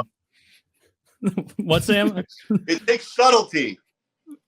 Yeah, it takes subtlety. Yeah. And you cannot, I don't believe it is possible for subtlety to be present in a puppet act. Is there? That's a bold statement. You think so? You know what, Zach, you're right. Take this out. Take this out. We don't want people to know about Taylor's puppetism. Jeff Dunham's legion of internet literate fans are going to find us when they're not laughing at puppets like tards. I like puppets. No, you don't. Stuck on his. I do. Money, I'm always impressed. How did he make more than Chris Rock during the boom years? How did they make more than Chappelle? I am telling you, it was the Arab puppet. I remember Comedy Central, early 2000s, just post 9/11. This dude was on fucking every commercial, and it was the guy with the turban, like talking about plane crashes. That's it. That's what he did. If people don't believe me, go watch old Jeff Dunham. It's all jokes about 9/11 with an Arab puppet. It's what I'm remembering based on this puppet is literally Osama bin Laden, I think. I mean, it looks just like show me the fucking Osama puppet. Like I swear to God. Yeah, pull that up. Pull up the Osama puppet. And there's nothing wrong with it. I mean, look, Osama bin Laden was a bad guy. You're acting like we're post Osama bin Laden being a bad guy in our society, Taylor. Well, he's dead. Show a little respect, Kyle. Would you show some respect towards our dead? Is it time to forgive Osama? I think it's time to pay him his dues. That's Osama bin Laden? Well, he's dead. This is after he was dead, so he's a skeleton. That's my point. Look. I like he that. was a suicide bomber. I want you to make me look cool. With I'm gonna give you smoky, steely eyes with my puppet in my leather jacket. Man, I hate this guy. Is that a leather jacket? I pictured it as rainproof. You're probably right, dude. Yeah, dude. There's no reason to dislike Jeff Dunham. Like look, that shit's funny. That shit's funny. It's not. It was when I was a kid, anyway. There's plenty of reasons to be jealous of his money.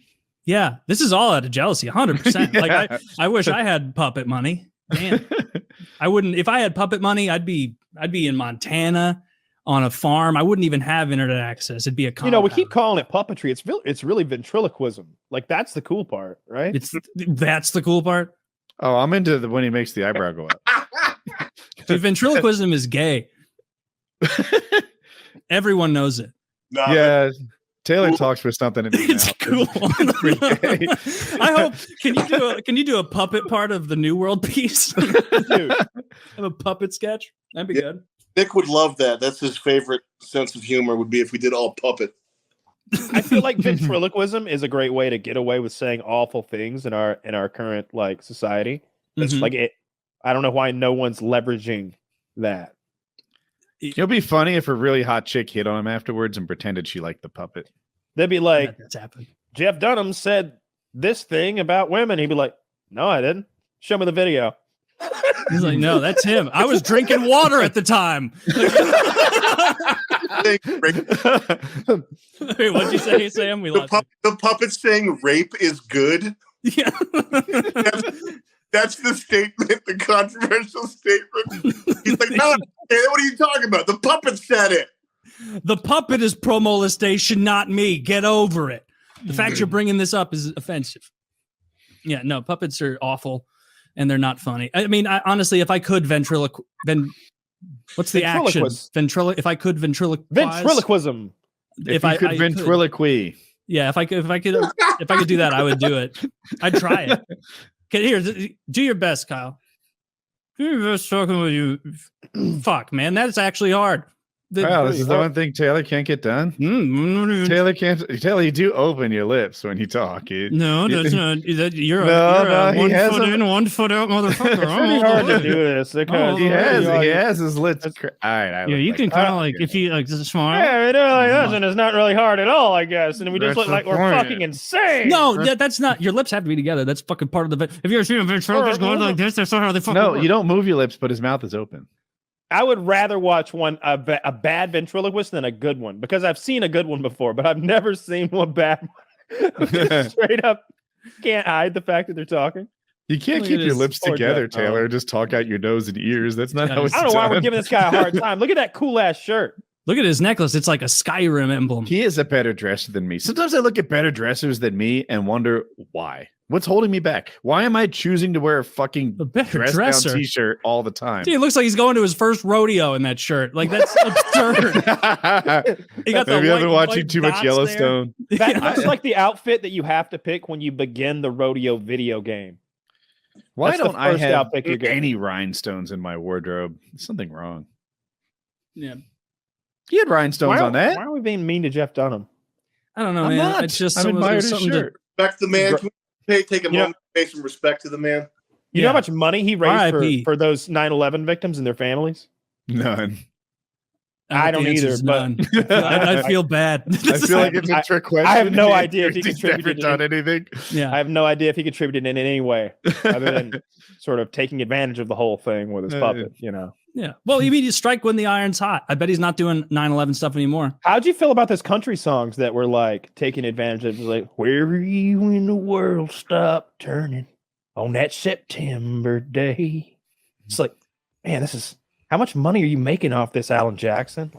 How much did you credit max, like overall, if you're comfortable saying, like how much total did you credit max into the crypto sphere? Initially 12,000, and then I have probably like 50,000 of vehicle payments that I have to make good on. How many cars do you have? It's motorcycles. I have just the truck and then a few bikes that are financed. I have to ask, what do you got? Do you really have a few motorcycles? I have a Ninja H2. I have a Tuono. I have a Moto Guzzi Daytona 1000, very rare. And then for cars, I have a Raptor. I have a Trans Am. I have a Toyota Sora and a Toyota Supra and a Dodge Ram. Jesus Christ. I'm into motorcycles too, but not as rare as yours. What do you? What bikes do you have? Favorite bike, KTM 890 Adventure. Doing a huge trip coming up. Excited. Very cool. I have a DRZ 400. I put miles on that. I have a KTM 500 in Supermoto trim. It's broken. I don't ride it very much. I have a 125 Honda dirt bike that I just learned. I just use to practice wheelies mostly in my yard. And I feel like I'm leaving one out. It doesn't matter. That's pretty sweet. Jesus Christ. I have a KTM 300 two-stroke, my dirt bike. It's hard to keep track. You've got a whole fucking... You've got enough of your own little motorcycle gang over there if you need be. We used to Between talk you about, and Sam, you got a dozen. Jesus. Rough Riders over here. Is it? I mean, you're a huge guy. Do you look silly on the motorcycle? Yeah. Like, do you have big motorcycles so I you don't like look a ridiculous? circus. I look like a circus bear. Like those Yeah. little feet stapled to the pedals. And I have a big head too, so I have to wear a 3XL helmet, which is another shell size. I know that feel. So I look like a fucking lollipop on top of this. On top of my H2. Do you wear like leather full suit protective gear, gloves? No. No. Do you wear You don't anything wear special anything? aside from a helmet? Just the helmet, yeah. Just the helmet. No Sorry. gloves? No. No. Okay. If you could have one bike, which one do you keep? H2 for sure. I thought you'd say that. Yeah. Ninjas are like the retardedly fast brand, right? I don't know. I'm the only one here without a motorcycle. Well, the thing that's special about the H2 is it represents the best Japan has to offer. And I'm not a huge weeaboo. I don't fawn over every Japanese bike ever. But when a nation comes together as one to create the ultimate machine, that gets me. That picks my antennae up, and it doesn't matter if it's Italy, England, whoever that does it. It's something that I need to own in my stable. But the Ninja H2, the thing that's special about it is they drew from Kawasaki Heavy Industry. So Kawasaki Heavy Industry is this huge company. They make ship engines. They make nuclear power plant parts. They make generators for fucking river dams and shit like that. And then Kawasaki Motorsports is like this tiny little subdivision that doesn't do nearly as much sales. And the Kawasaki Heavy Industry logo, the river mark, was never put on any motorcycles except for the original H2, I believe, and now the new H2 that they made, because that's the motorcycle that best exemplifies. Those fucking front brakes. They're as big as the tire. So Is yours in green like that? Look with up the green highlight? H2R, because this exhaust. Yeah, they're like car brakes. Look up H2R, because that exhaust makes it look fucking hideous. But the trellis frame is like welded by robots. It has a supercharger that was designed by the people that make the fucking river dam generator things. It's just fucking like a powerhouse, a monumental You sell creation. it so well. I want one now, and I don't even have. That's not the mission I typically fulfill. What's the fastest you've been on it? Probably pretty fast. Hypothetically, that time you were in Mexico, how? I don't know, man. It felt pretty fast. I wasn't looking at the speedometer though. I'll tell you that much. But that's like, are you familiar with the Lexus LFA? No. The Lexus LFA, when they made the Lexus LFA to like solidify morale around the building of this kind of skunk works project, they recruited. What is happening right now? I'm just getting teary-eyed thinking about it. They recruited the Toyota company baseball coach to be the. Why? They have a company baseball coach? Am I being pranked right now? It's Japan. No. I get emotional. Oh, yeah, Japan loves baseball. Yeah. To make it so that the team making this car had like the highest possible. The highest possible morale. They recruited the baseball coach. Hold on a second. I got to send you a link. If he's like in like the plant wearing his baseball uniform with like a bat over his shoulder, He's got a slugger on. I don't know how he did it, but damn, he sure did it. Man, I can't wait to see. That car fucking sounds crazy. So yeah, it's just kind of like that kind of story is what draws me to vehicles and makes me need to buy them. Is that your main hobby? You'd say vehicles and motorcycles, cars, or is Yeah. there other stuff you're into? I mean, weightlifting, obviously. What was No, I that think, piece of shit that you were tooling around with iDubbbz in, that slingshot or whatever it is? The slingshot. Oh my god, that fucking thing was a monstrosity, man. Those are awesome. That's the worst. I don't hate them as much as everybody else does. Have you driven one? No, but I. They're so bad. They're so bad, man. Okay. They're so bad. Once you drive it, you'll hate your life.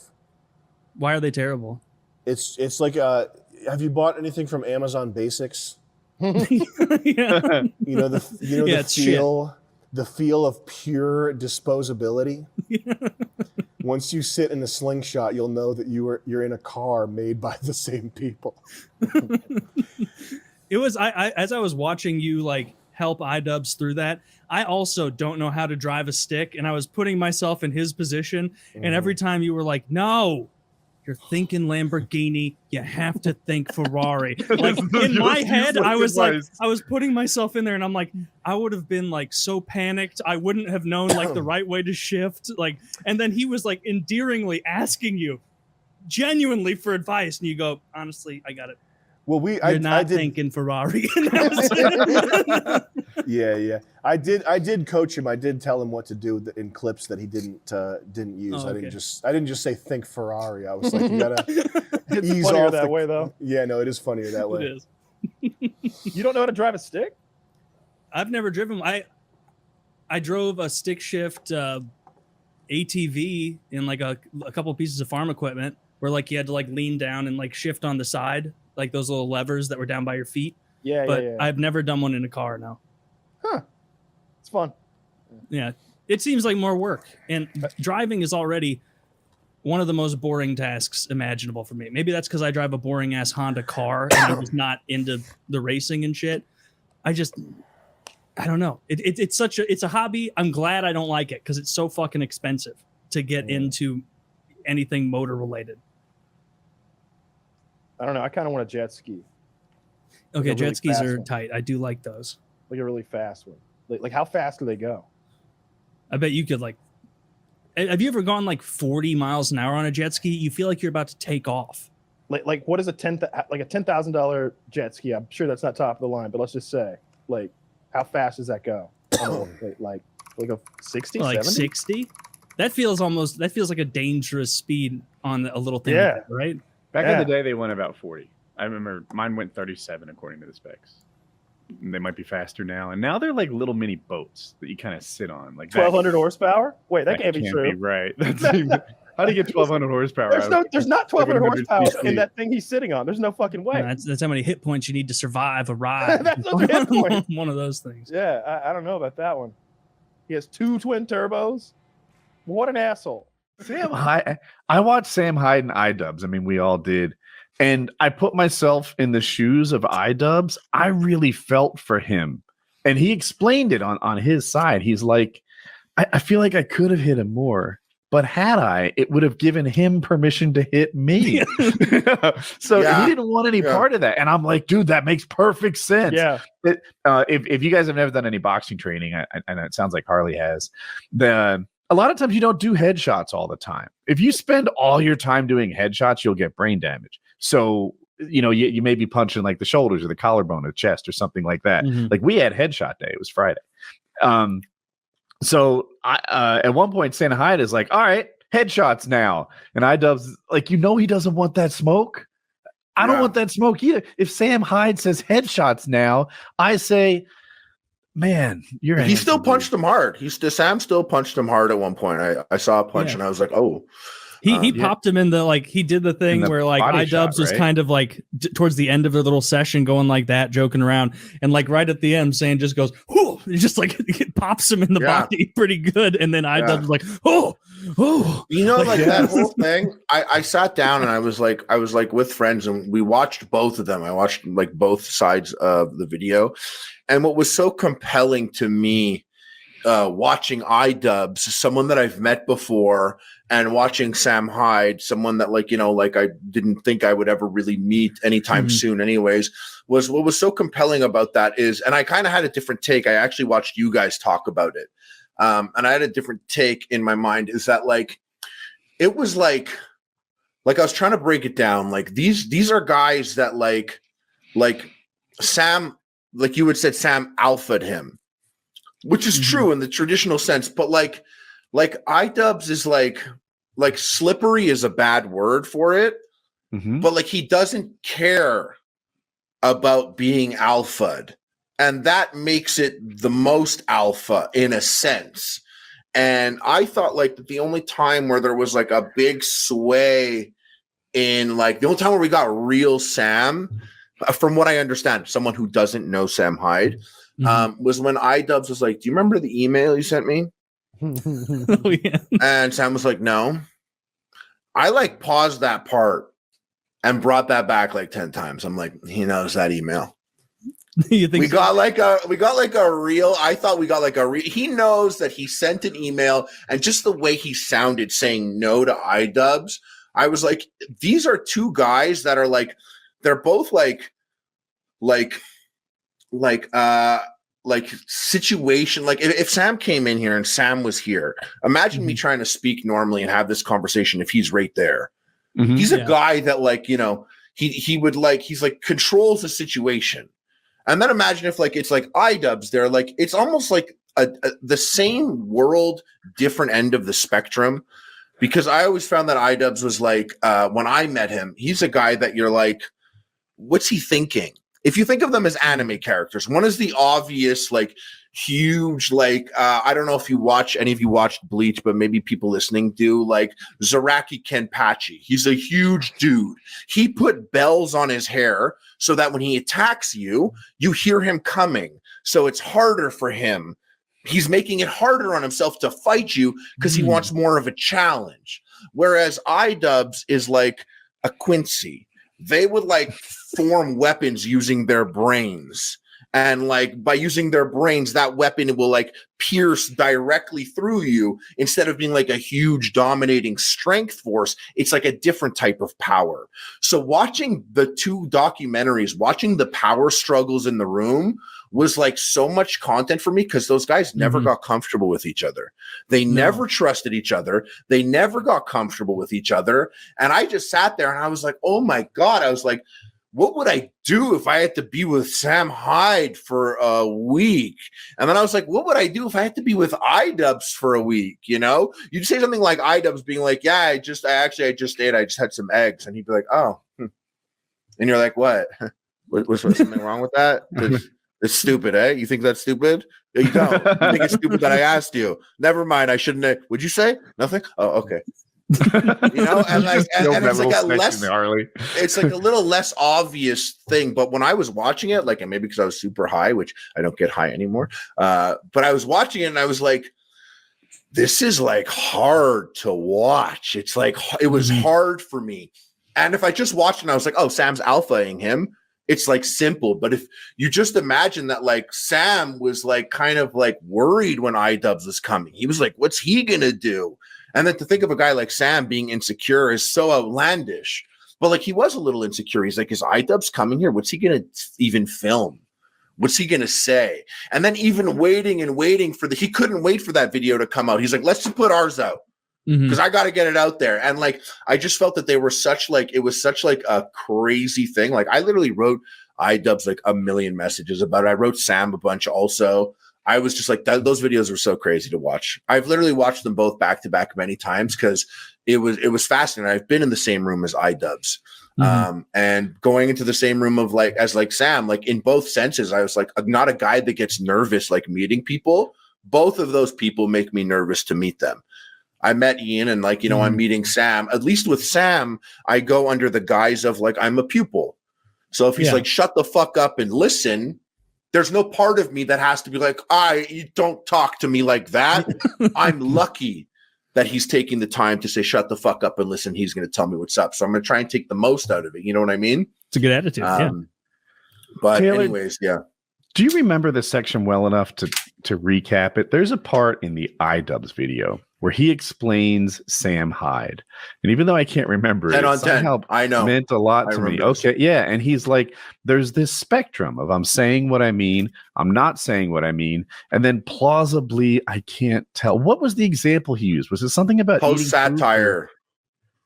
Oh yeah, the something eating like poop that. thing. He's like, I like eating poop. Right. I like eating poop. Yeah. No, I do. I actually do like eating poop.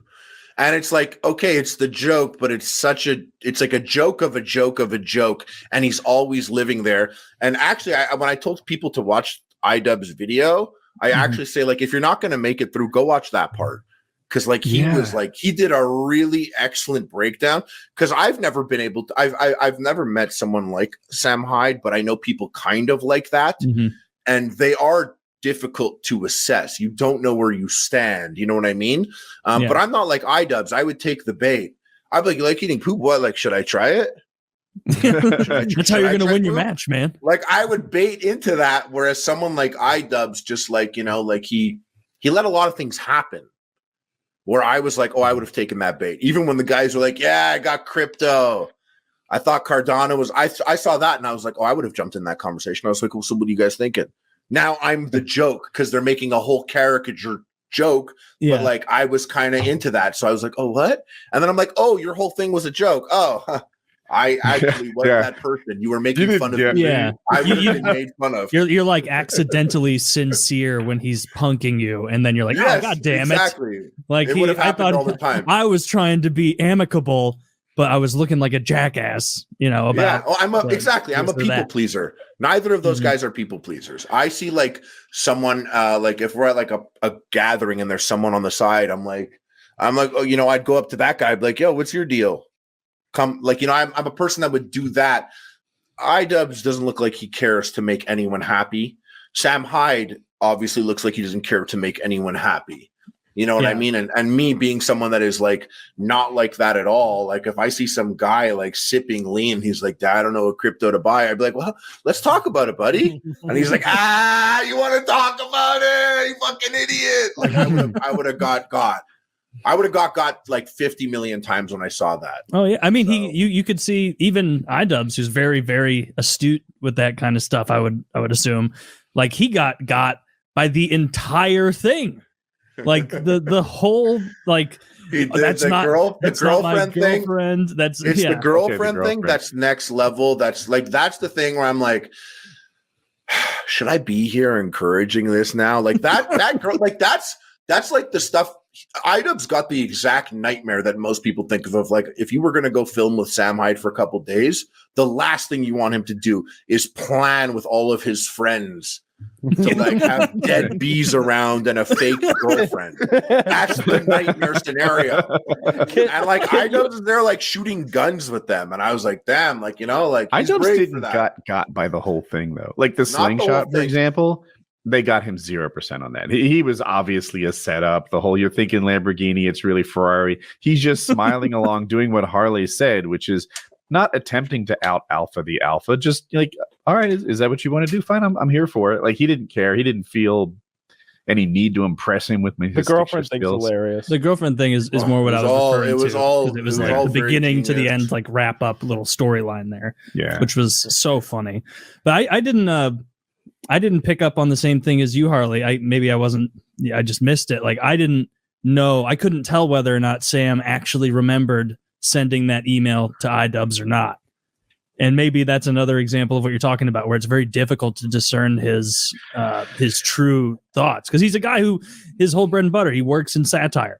Like if he unironically came out and gave like a speech or something, people will be like, what the fuck? Like, is this a joke? Like this has to be like, so I get why he does it that way. And it adds a lot more funny. You know, I lean more his side over iDubbbz because I'm been a huge fan of Sam's for many years, and I don't really watch iDubbbz content. Although I remember Content Cop was a very funny series. First time I ever saw iDubbbz, my dad sent me like a time-stamped YouTube video saying ha ha ha ha ha ha ha ha ha, and I click it.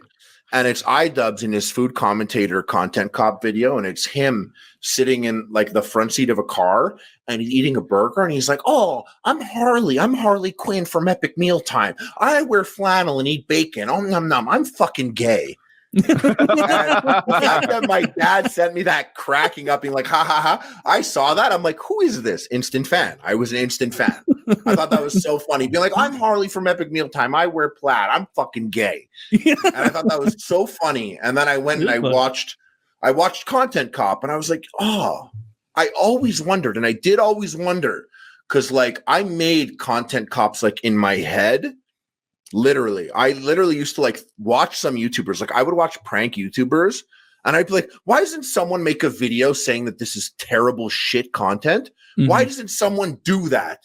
And then when iDubbbz did it, I was like, oh my God, a smart, funny guy using his powers like for evil. but not really. He's like shining a light on something. I'm like, this is the guy. Like at the time, I remember being like, this is the YouTuber we need right now.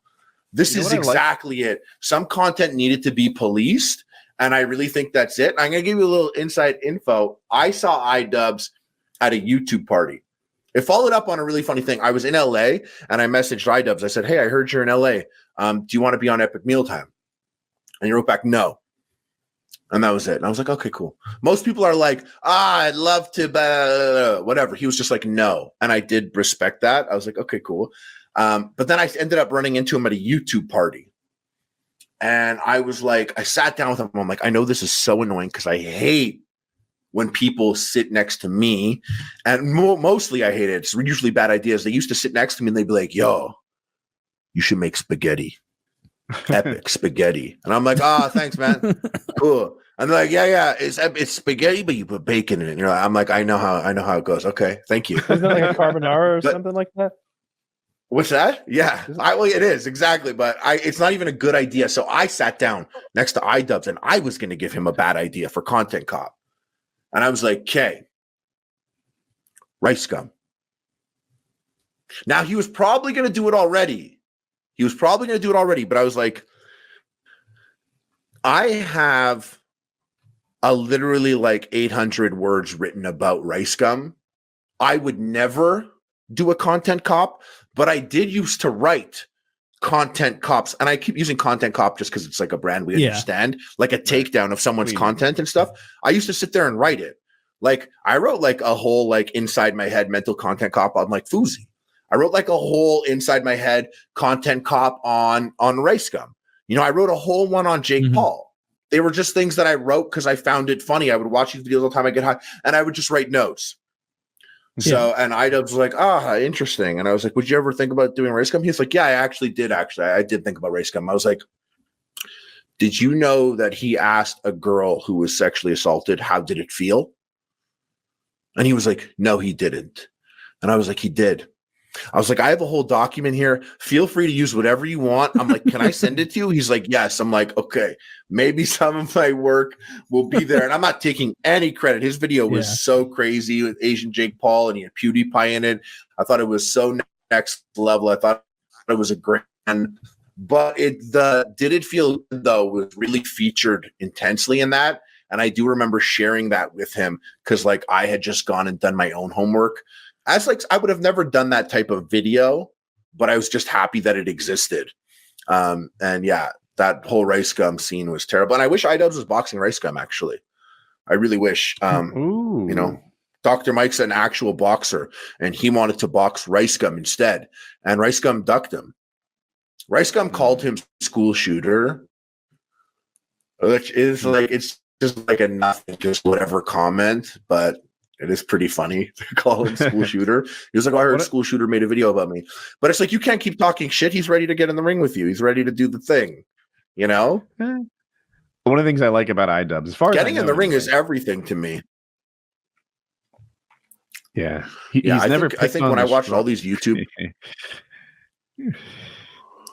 I was going to say that iDubbbz has never picked on the strong. And that's what I like. If a guy goes after the weak, Leafy, for example, he used to pick on like 12-year-olds making their own music videos. Just, there were no one. They're cringy. But leave them alone. They're kids. iDubbbz, on the other hand, he's going after millionaires who are killing it. And maybe could use a knock or peg or knock him down a peg. Yeah, exactly. That's how I felt also. Because what, Kyle? I said, don't peg him. Yeah, I did say that, didn't I?